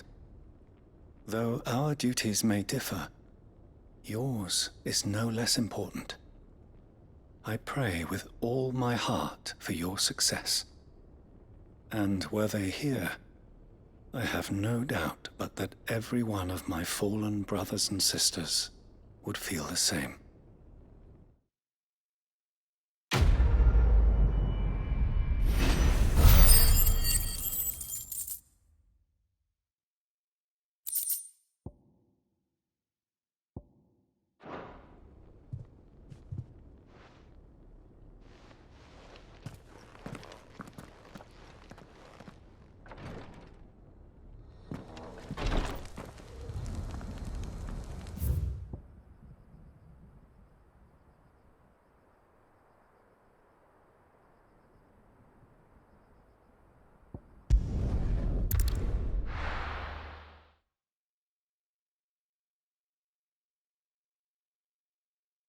You have to listen to me. They're coming. You need to evacuate. How long do we have until Why these do they always Akashic have to arrive, make do you such think? a Ah, it's you. What do you want, Lord Underhill? To pass on an important message. There's been an ether flood out in the Velcroy. The camp where the so-called League of Outlaws were gathering has been swallowed. They're no longer just bandits. They're Akashic now, and they could be here at any moment. You need to begin preparing for a full-scale evacuation right away. Oh, do we? And who was it who gave you this disturbing news, might I ask? Lubor, perhaps? The man spreading the same poison out in the square as we speak. You may believe his lies, my lord, but we know better. But why would he lie about something like this? Some twisted attempt at revenge, perhaps. If he had not been unmasked, he may well have been elected our leader. A great honor for one of his kind. One he might well feel aggrieved at having been denied. Lord Underhill, forgive me, but it has become all too evident where your sympathies lie. Lubor cannot be trusted, and neither, therefore, can you. You may not trust me, but for the sake of your people, ask yourselves if there is any chance that this is true. There isn't. You can be certain of that. Now be off with you. You're making a mistake. It's no use. Words will not move them. Then we must find another way to ensure Dalamil's survival. You're right. Let's speak to Lord Ferda.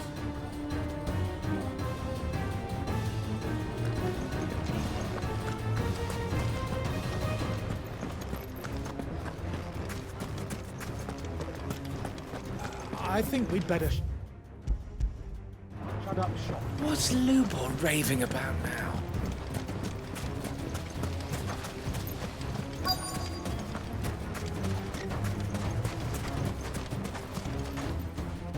Lord Ferda.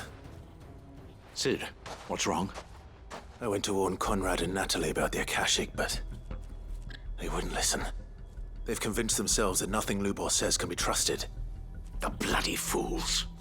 Which means the town guard can't be counted on for support. But I can. If there's anything I can do to help you defend Dalamil, you only have to ask. I appreciate it. Sid! Ferda! I've been looking for you everywhere. Victor? I thought you'd left. I couldn't abandon a friend in need. And Lubor is in need at this very moment. Come quickly.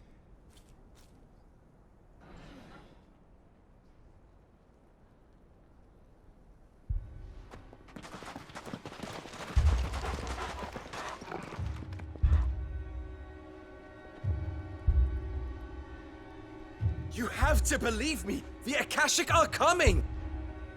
They don't eat, they don't sleep, they don't tire, and they don't care who they kill. They're unlike anything that's come before. There will be no parley, no mercy granted! We may have saved the town once, but this is different. I do not ask that you forgive me, but please believe me. If you do not run, you will die. You will all fucking die!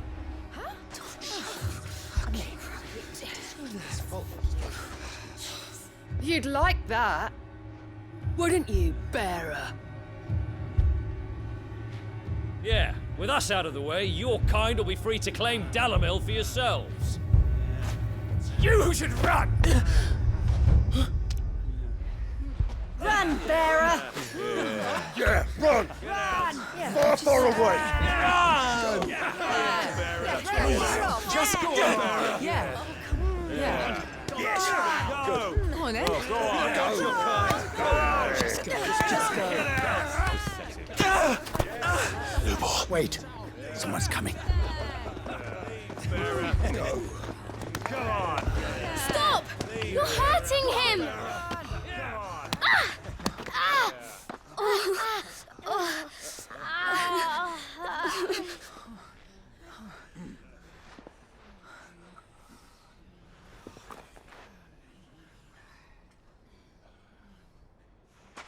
What did Lubor ever do to you? He solves all your stupid problems, and he keeps all of you safe. You know there's nothing he wouldn't do for this town. Who was it who made that cleaver you use every day, Conrad? And what about your counting table, Natalie? Who fixed that? Whose men make sure the streets are clean so all your boots don't get dirty? Who spends all day, every day making sure things run smoothly around here? And none of you ever say thank you, ever. But did Lubor ever complain? Well, does he ever stop smiling? He keeps this whole place going. And you act like it doesn't even exist!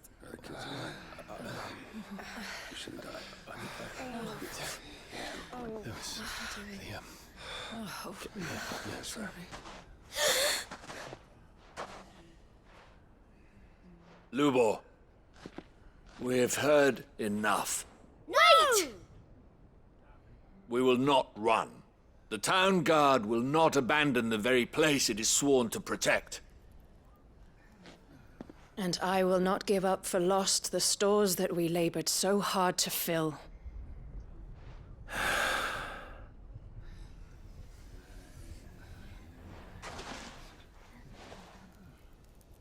So tell us, how do you propose we deal with these Akashic of yours?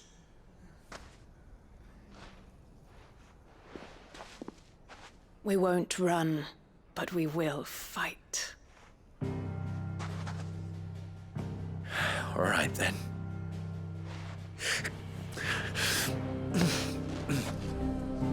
Fine.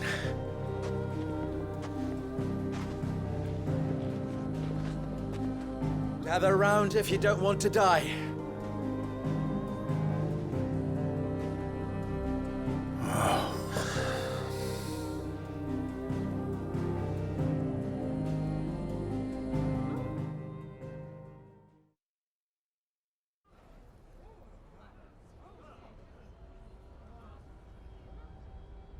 Allow me to explain the situation. The ether flood occurred near the village of Cheratina, deep in the Velcroy. The place had been abandoned for years, until the League of Outlaws decided to make it their base of operations. Now they're all turned, and if the scouts' reports are correct, heading in this direction. They are mindless monsters, driven only by hate and rage, and they are utterly unpredictable. With the bandits, we at least knew how and where they were likely to attack. When these creatures come, Dalamil will have the bitterest fight it has ever faced on its hands. The town guard will muster at the north gate. The rest of us will take the south. Both forces will provide men to serve as scouts and messengers, ready to spread word of the size and nature of the Akashic force as soon as it is spotted. And as soon as it has been, we will converge on its position and see that it is driven back from Dalamil at all costs. Conrad, can I count on the support of the town guard? Always. I leave the selection and coordination of the messengers in your hands, Victor. And the command of our men in yours, Ferda. If you would both be so kind. Consider it done. As you wish. Natalie, I would ask that you and your people have the townsfolk barricade themselves inside the bathhouse. And tell the merchant not to waste time securing anything beside the essentials. Preserving life is our one and only concern. As long as we survive, it doesn't matter what trinkets we might lose. Our riches can be regained. And if anyone doubts that, let it be known that the Briar's Kiss stands ready to cover any losses. Very well. I shall tell them. Where do I fit into this plan? Where else but the most perilous place of all? I would like you to travel to the home of our erstwhile League of Outlaws, Cheratina itself. The main host is most likely still there, and Dalamil will not be safe until it is eradicated, root and branch. A little gardening. How pleasant. I doubt it. I have a feeling these weeds will be particularly stubborn. Luckily, so am I. So you are. All right then, we all know what we have to do. Now it's simply a matter of doing it. For Dalamil.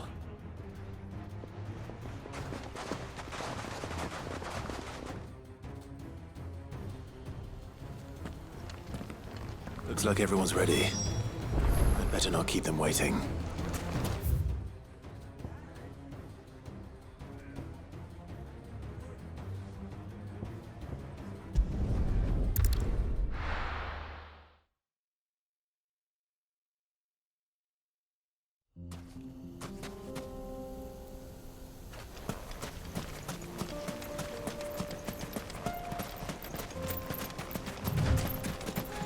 There it is.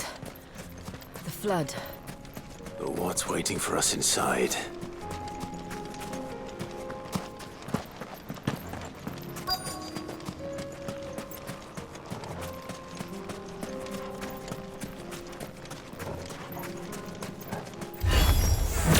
We can't leave a single one alive.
The League is disbanded.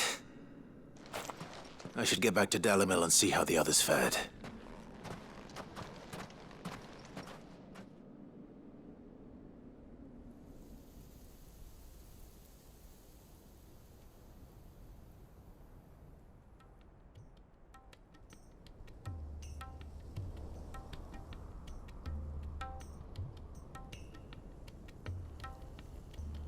All the Akashic we were able to find have been dealt with.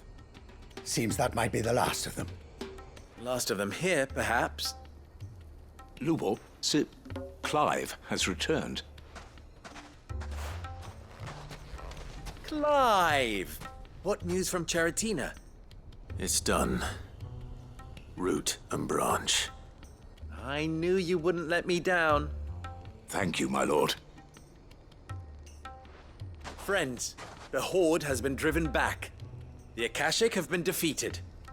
And we need not fear the arrival of any more, thanks to Clive. Victory is ours. We bloody did it! We saved Dalimil. Lubor, allow me to apologize. After all you have done for this town, we should never have doubted you. But we did. And for that we are truly sorry. We only hope that you can forgive us. We need you, Lubor. Dalimil needs you. So, if you would still like to be considered for the position of mayor, you have our backing.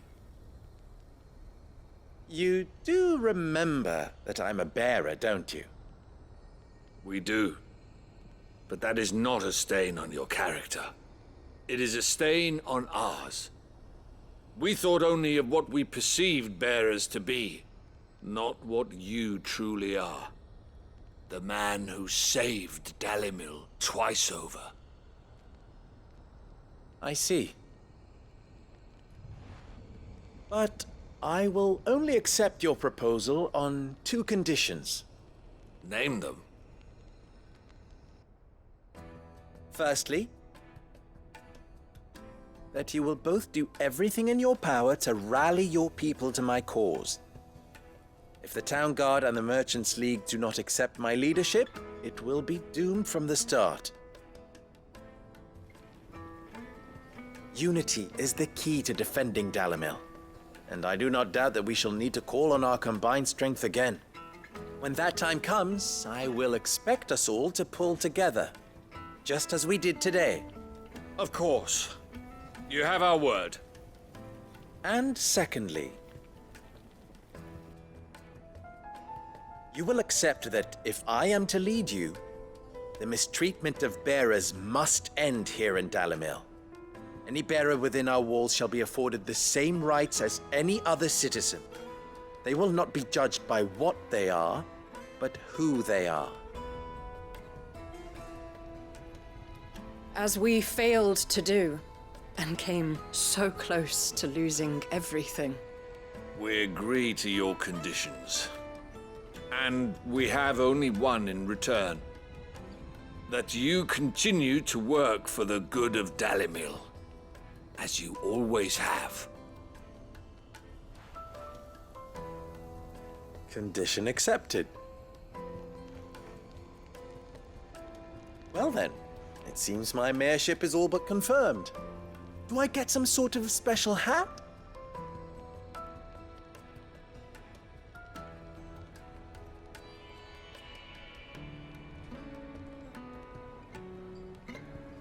How fickle fate can be. Not so long ago, I had resigned myself to leaving Dalimil in disgrace. And now, I find myself her leader. Here. For everything.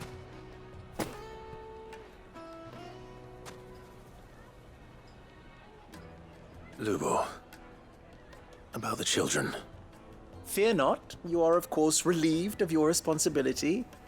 I would sooner face another horde of Akashic than see them brought up as outlaws. I'll make sure they're safe here. I don't doubt that you will.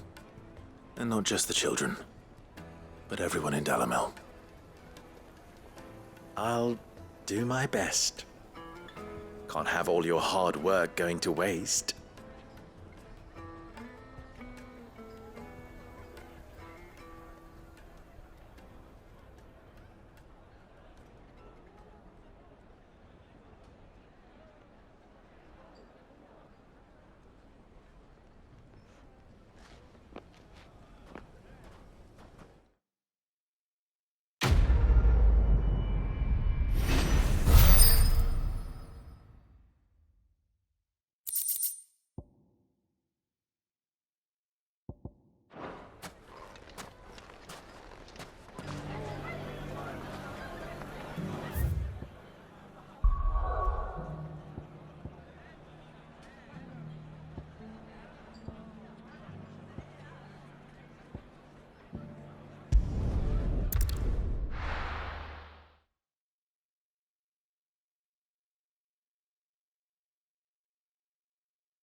He'd have our coin, our stock and our stores, and we're just supposed to act no longer.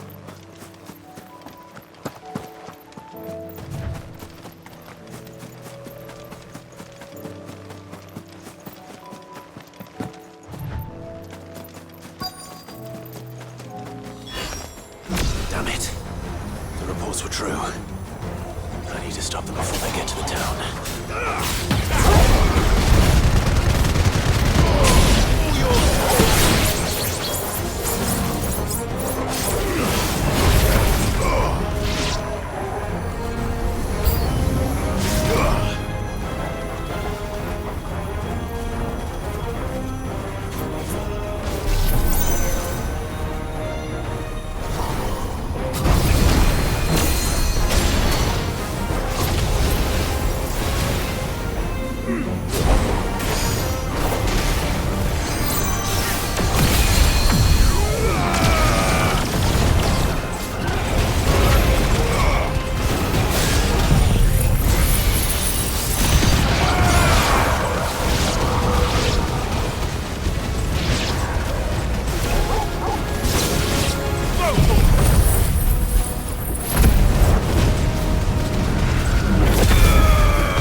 Call that a test, Ultima? Clive, it's me. Are you all right? I am. But it seems the reports were true. The thralls have returned. I dispatched the few that I found, though. Well, that's something, I suppose. But what were they doing south of town? They all came from the north last time. We might be able to fend off an attack from one side or the other, but from both? Do you have eyes in the north? Some. I should probably go and have a look, though, just to be sure. You head back to Northreach. I want you there just in case war breaks out while I'm away. What do you mean? Her ladyship's been busy working her magic on the townspeople, stirring up ill feeling towards her father. She'll have her marching on the barracks if we're not careful. What? This is exactly what the Dane was afraid of. I'll do what I can to calm things down. Be careful out there, all right? Don't worry, I'm not like you. One sniff of those things and I'm running back to town screaming blue murder.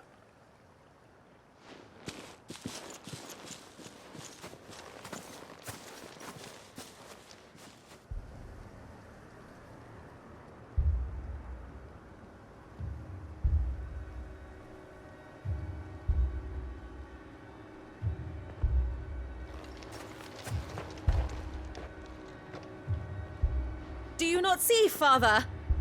The people of Northreach have given enough, and only a fool would ask for more. Listen to me, Sabine. Where would our people be without their country, hmm? The Empire is their sword and their shield. It is she that ensures they can live without fear.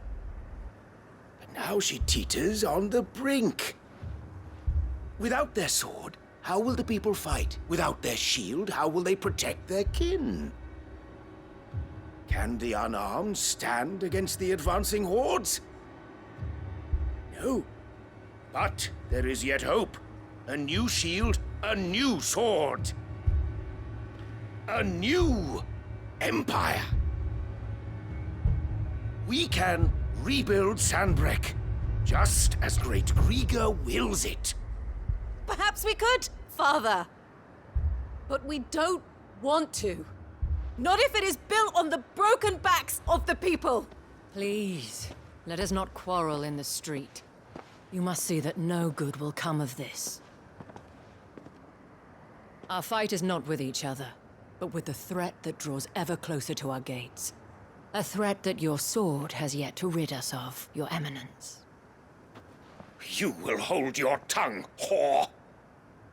You may have filled my daughter's head with your heresy, but I will not be corrupted. Corrupted? Your daughter's opinions are her own, as you would know if you had ever deigned to listen to her. At least I hope they are your opinions, and not posturing born of a family feud. Northreach deserves better than that. Northreach deserves better than you, Carla. Yes, I know who you are. The slut of Twinside who bedded a branded. Jealous, are you? That a woman might choose a bearer over a pious man of Grieger. Clive! I met a swarm of thralls coming south from Oriflamme. Hundreds of them. Too many to count. No. Work on the fortifications has scarcely begun. We will retreat to Caer Norvent and there make our stand. Did you hear me? That was an order! While this is but a heartfelt plea, let us make our stand here and protect our homes. Protect those that we love. Together, for Northreach!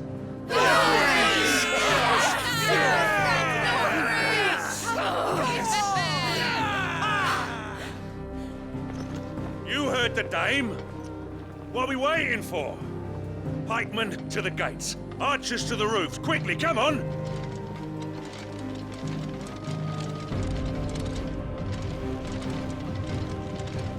But she is but a common...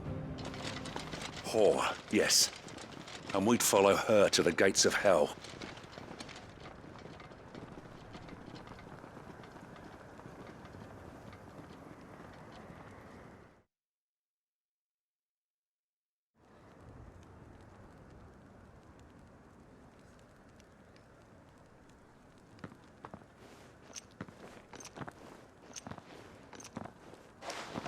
The men have their orders, and they look like following them. I got them spaced out at regular intervals. Whichever direction the thralls strike from, there'll be someone there to meet them. Thank you, Philippe. Rest assured the people will play their part. The herbalist has donated her stock of medicines to me. Should any of your men be injured, take them to the Vale. We'll see to them there. Thank you, milady. I will. I'll play my part too. You still want for numbers. Unlike the enemy. I only hope I can go some way to evening the odds. Philippe, can I leave the south in your hands? I doubt the thralls by the lake were the last of their number. Of course. I'll lead a party down that way so we don't get taken by surprise. What about you? I'll make my way up the road to Oriflamme. I've fought a few of these things. And while I can't promise to hold them all back, I should be able to thin the herd. All right. But take care. Thank you. Both of you. You can thank us when it's over. Till then, madame.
are so many of them. Not for long.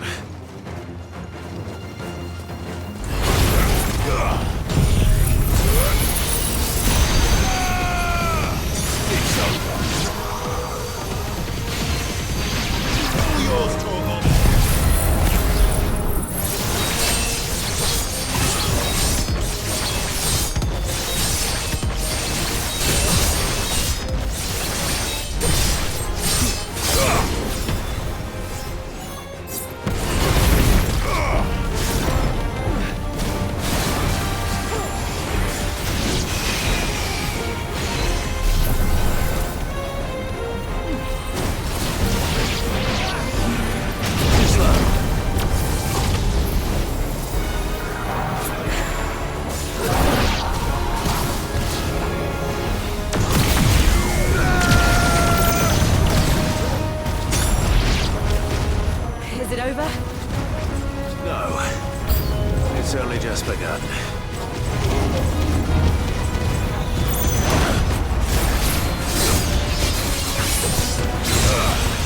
This one.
That looks to be the last of them.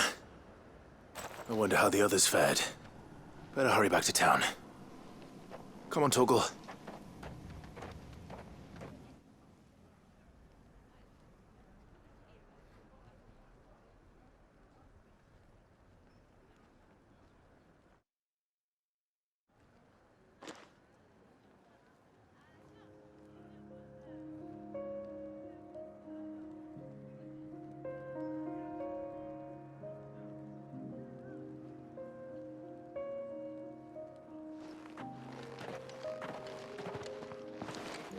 Clive, it's good to see you.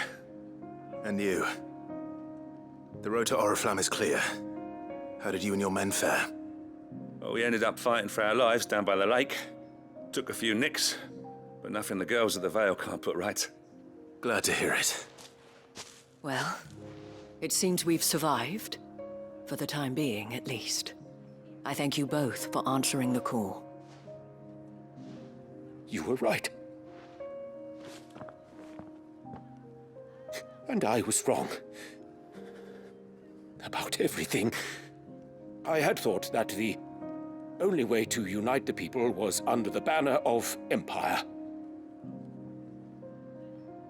That without a strong hand to guide them, they would drift apart. To be borne hither and yon by the eddying currents of fate. But you brought them together. Not by force, nor by the exercise of goddess-given authority, but by simply being one of them. By knowing what they feel, because you feel it yourself. Our purpose was ever the same, Your Eminence. You were merely distracted by a loftier vision of empire and glory, while our eyes beheld matters closer to home. You have the right of it again. As did you, Sabine. His radiance said it himself. Sanbreque is naught without her citizens. I forgot that. And I am sorry. I'm sorry too, Father. I should never have taken things so far. I only wanted you to understand how the people felt. How I felt. But my anger got the better of me. Do not blame yourself, my dear. This was my doing. I should have listened to you. To all of you. Your Eminence, your ladyship, I do not doubt that you came here with the best of intentions. But I believe the same could be said of us all. We all want safety, security, prosperity. Not just for Northreach, but for the entire realm. And we may yet achieve it. If only we work together. Will you join us in this? Yes. We shall. Thank you, Your Eminence. Now that that is settled, I must go and see to the wounded. The Vale's doors are always open to any soldier in need of relief. And today there are more than ever before.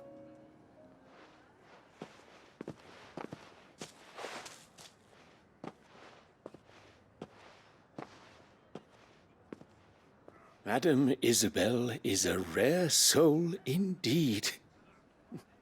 In these dark times, I see that it is not men like me who should lead the realm, but women like her. You're right. If only I'd listened to her when I had the chance. Forgive me for saying so, milady, but you still do. The dame said it herself.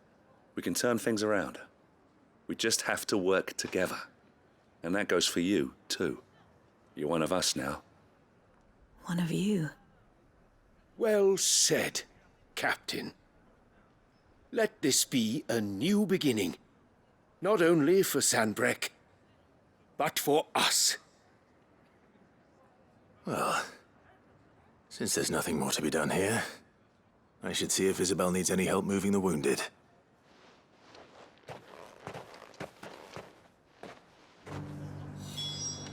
Can we get you anything?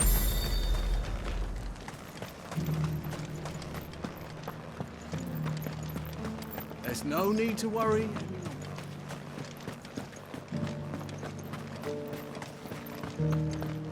We did it! This the last one?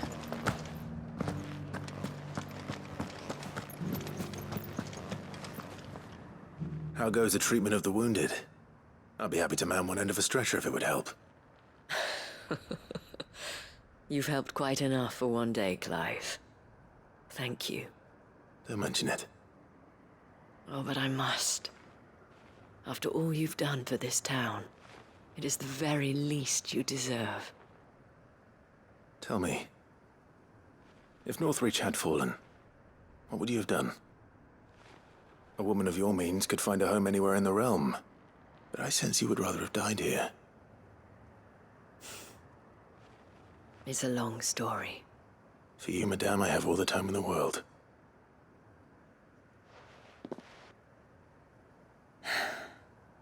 Very well. Long ago, I had a life in the Crystalline Dominion. I was Carla then, courtesan to the nobility. So sought after was I that it was only they who could afford my time. Alas, those halcyon days were not to last. For naive as I was, I fell in love with a bearer. He was my master's guard, the gentlest man I have ever known. After they discovered us together, he was whipped bloody and forbidden from ever looking at me again. And so we fled. Not that we had anywhere to flee to.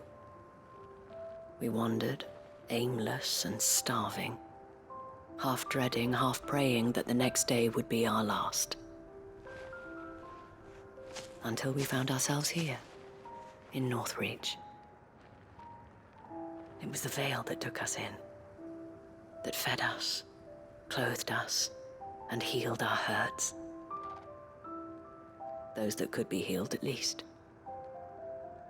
My love was already too far gone. He passed away. He did. not long after we arrived. But at least we were able to share a few moments of peace before the end. It was the greatest gift I have ever received. But the generosity of this town and her people did not end there. The men and women of the Vale supported me through my grief, shared in it, though I was still a stranger to them. They treated me like a sister. And so I swore that I would always do the same. That I would return the kindness that Northreach showed me. That I would repay my debt to the Vale.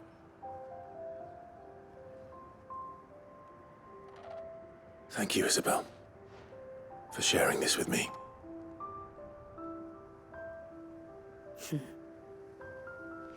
You're a lot like him, you know. Perhaps that is why I have such a soft spot for you. Never stop fighting, Clive. And I shan't either. I know that it will not be easy to keep Northreach together. But our efforts will be rewarded. Just look at us now. The people, the soldiers, even the Duke of Oriflamme and his daughter, all united in defense of this town that we have come to call our home. And what of you? Can we count on your support too? Always.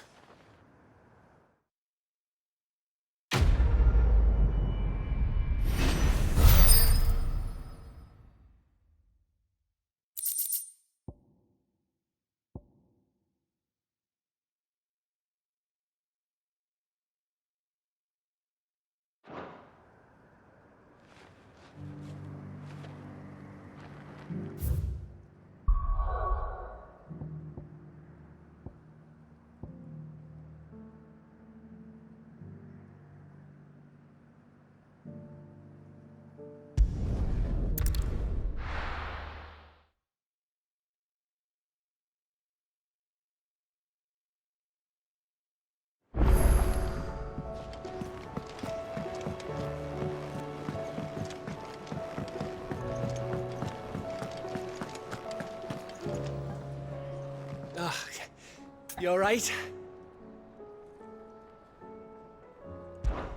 Something troubling you? No more than usual. It's just... Eda's baby will be coming soon, and I wanted to make something for it. I'm sure she'd like that. Back in the north, families would always make gifts when a bairn was on the way.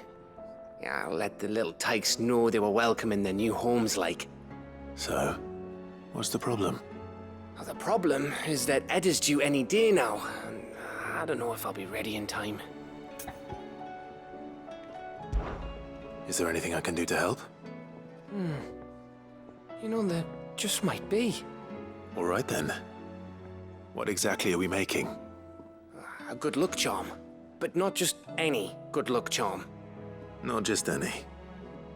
No. One made from the feather of a silver chocobo. There's nowt lucky in all the realm, or so we used to say back home anyway. Thing is, they're hard to come by. Had Otto and Karen check with their suppliers, but nothing. I'd try and track one down myself, only... Only the big day is fast approaching.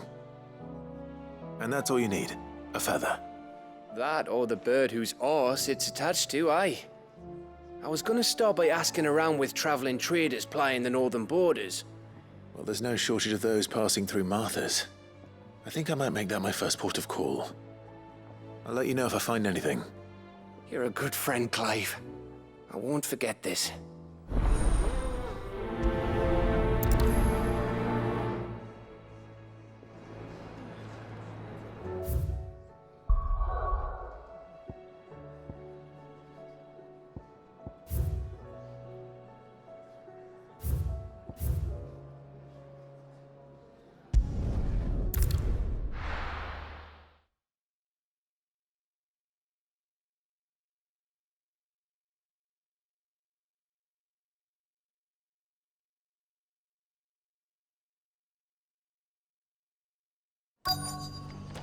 Let's hope one of the merchants here has what Gav needs. Excuse me. I'm looking for something. Oh, well, then I'm your man. A silver chocobo feather. Oh, or maybe not. Though you're not the first to mention the bird around here. There was a man stopped by the rest not long ago, claiming he was attacked by a silver chocobo. Near some gutted hovel, not far from Eastpool. Most took him for a braggart and a liar, but who knows? Perhaps there was some truth to his tale. We'll see. Thank you.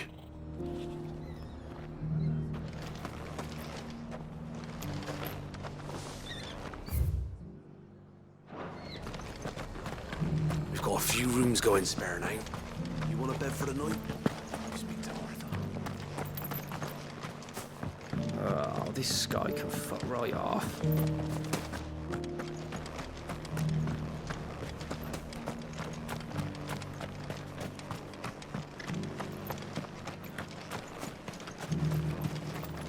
How do?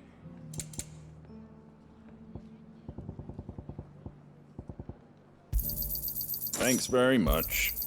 Much obliged. Thanks very much. Take care out there, eh? Just because the heavens have gone to rack and ruin, it don't mean we have to. It doesn't still hurt, does it? Oh, 1,000 of the Akashic jars couldn't hurt me.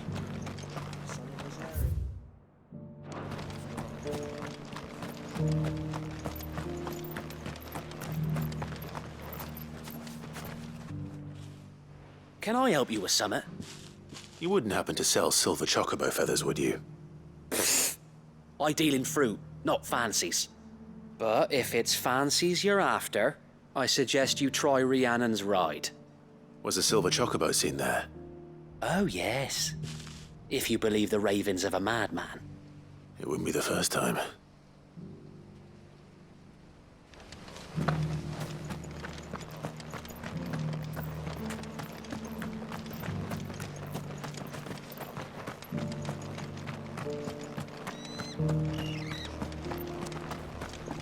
Look, Daddy.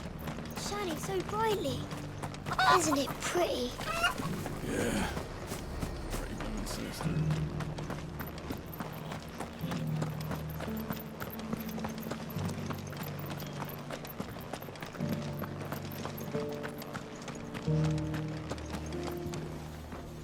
How do, traveller? You've the look of a man who could do with a new whetstone. Or perhaps a bawdy etching of the Vicereine.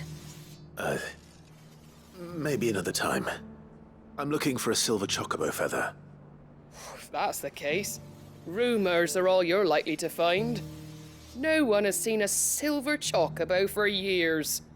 Word is they were all hunted for their feathers. Some northern nonsense about bringing good luck. Didn't bring them much, nor their bows. If any are still out there, I reckon they'll be doing their damnedest not to be discovered. You're probably right. Thank you anyway. A silver chocobo sighted in the hills near Rhiannon's Ride.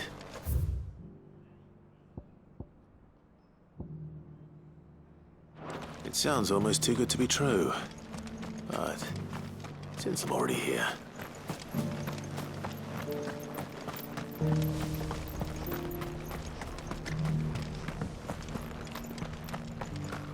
I'll build a barricade so sturdy, even abandoned.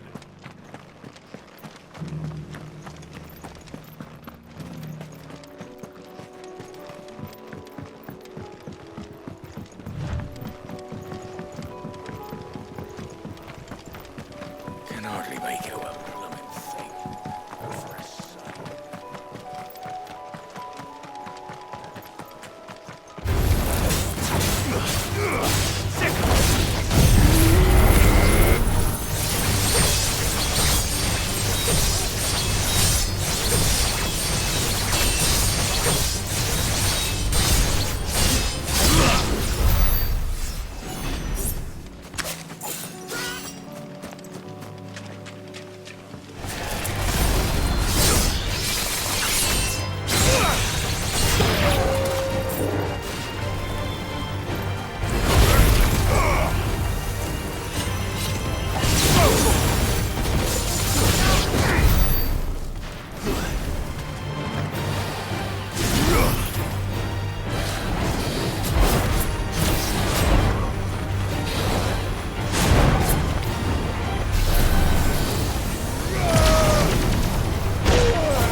tracks.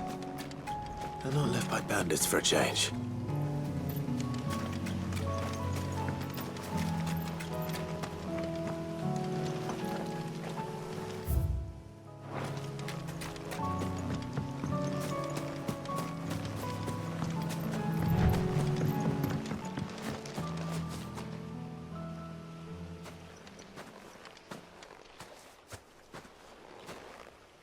More tracks.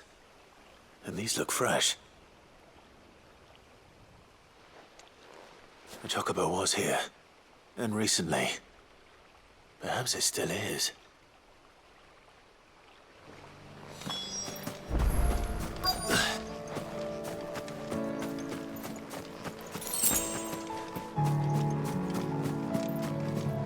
I don't hear anything.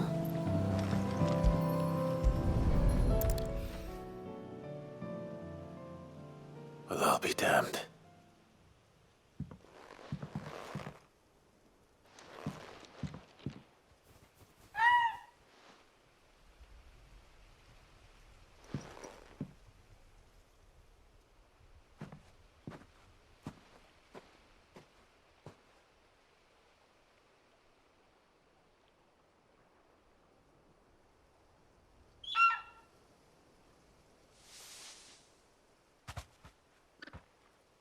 It's all right. I'm not going to hurt you. Just borrowing a feather for my friend.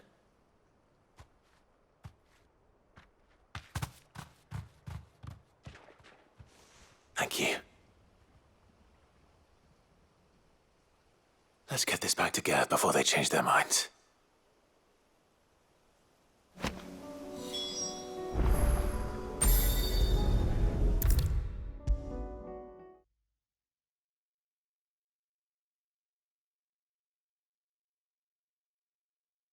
It was no trouble at all. Still, I appreciate it.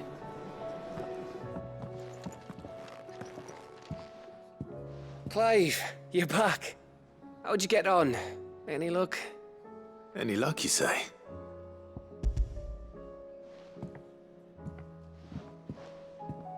Crystal's crack.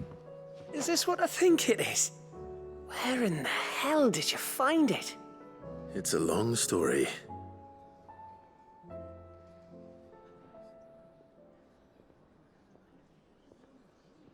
Right there on the road to Eastpool. Who'd have thought it? Everything up there's been abandoned for years. The empty cabin made for the perfect shelter. Though I fear my presence may have forced the poor creatures to look elsewhere. Don't blame yourself, Clive. The Blight's right on Eastpool's doorstep. They'd have had to move on before long, even if you hadn't have turned up. They'll find a new home, trust me. After all, that's what us endangered animals do. Anyway, what matters is, you managed to nick us one of their quills before they could run off. And now all that's left is to fix it to the carving. I didn't know you could carve. Reckon there's a lot you don't know about me. Like the fact I'm as good with a whittling knife as I am with a sword. And that bone Ember gave me's a dream to work with. What did you say it was from again? An Avis? But it weren't your Avis, Sid. I slew one of my own at last. So all those long nights in the pit finally bore fruit. I'm proud of you, Ember. Don't speak too soon. I ain't done my trial yet. There we go.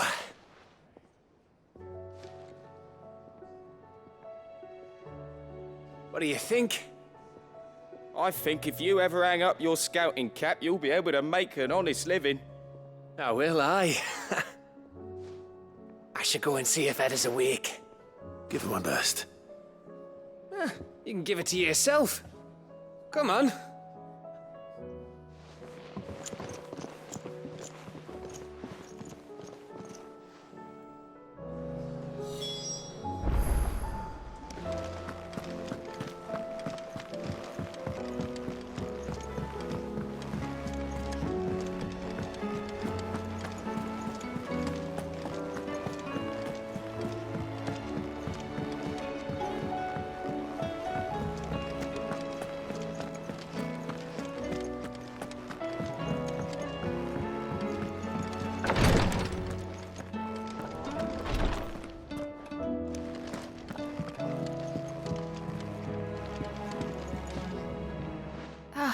me lords. How are you feeling? Well, thank you. Is something wrong? Wrong? No, nothing like that. What it is,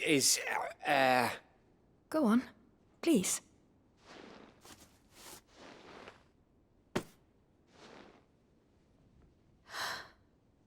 It's beautiful.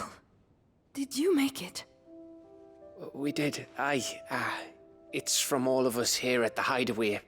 Your new family, like. It's a good luck charm. We may come up north when a band's on the way. I mean a baby.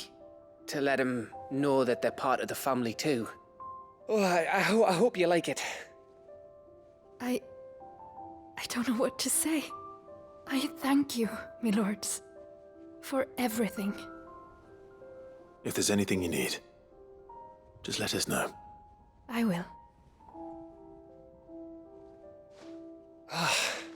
Clive, fancy a swift off?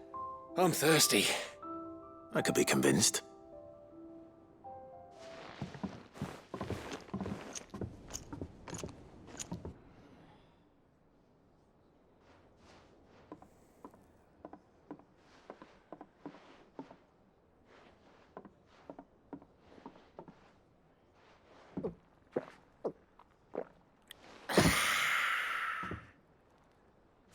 Don't you think you've had enough? No, we're celebrating. I'm gonna be a father. I think Edda might have something to say about that. You know what I mean. Bit of light in these dark times.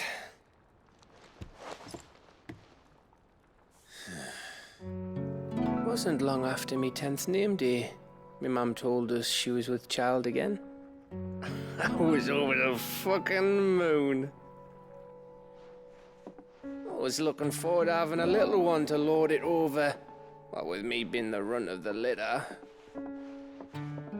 Thought I'd finally have a chance to prove to the world that I could be a big brother. Imperials came the day she went into labour. Had myself a baby sister. And then I didn't. Me whole family gone in a blink, while I hid in the cellar like the spineless little arsehole I was.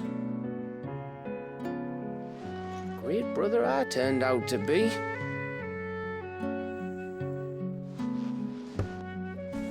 I'll never be a leader. And I'll never be a hero. I'm just a daft little dog who comes running when his master calls. I'll never be like you, or Sid, or Jill, or even Torgal. Have you finished? Maybe.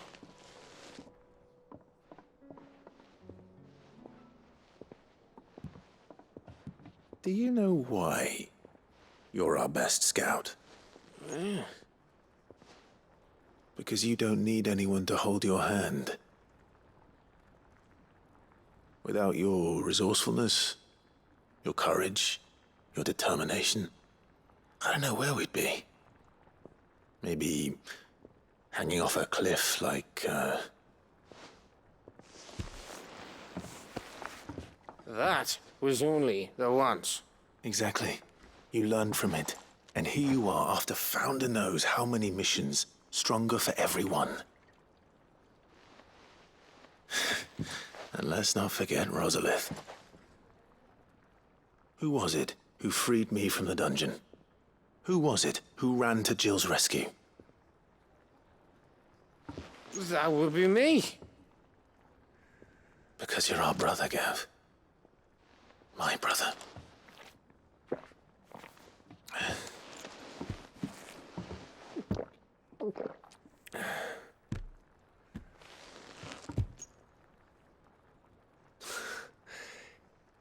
Your brother.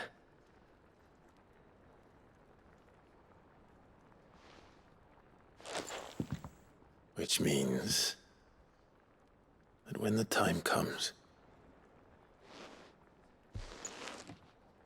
I get your room. And your sword.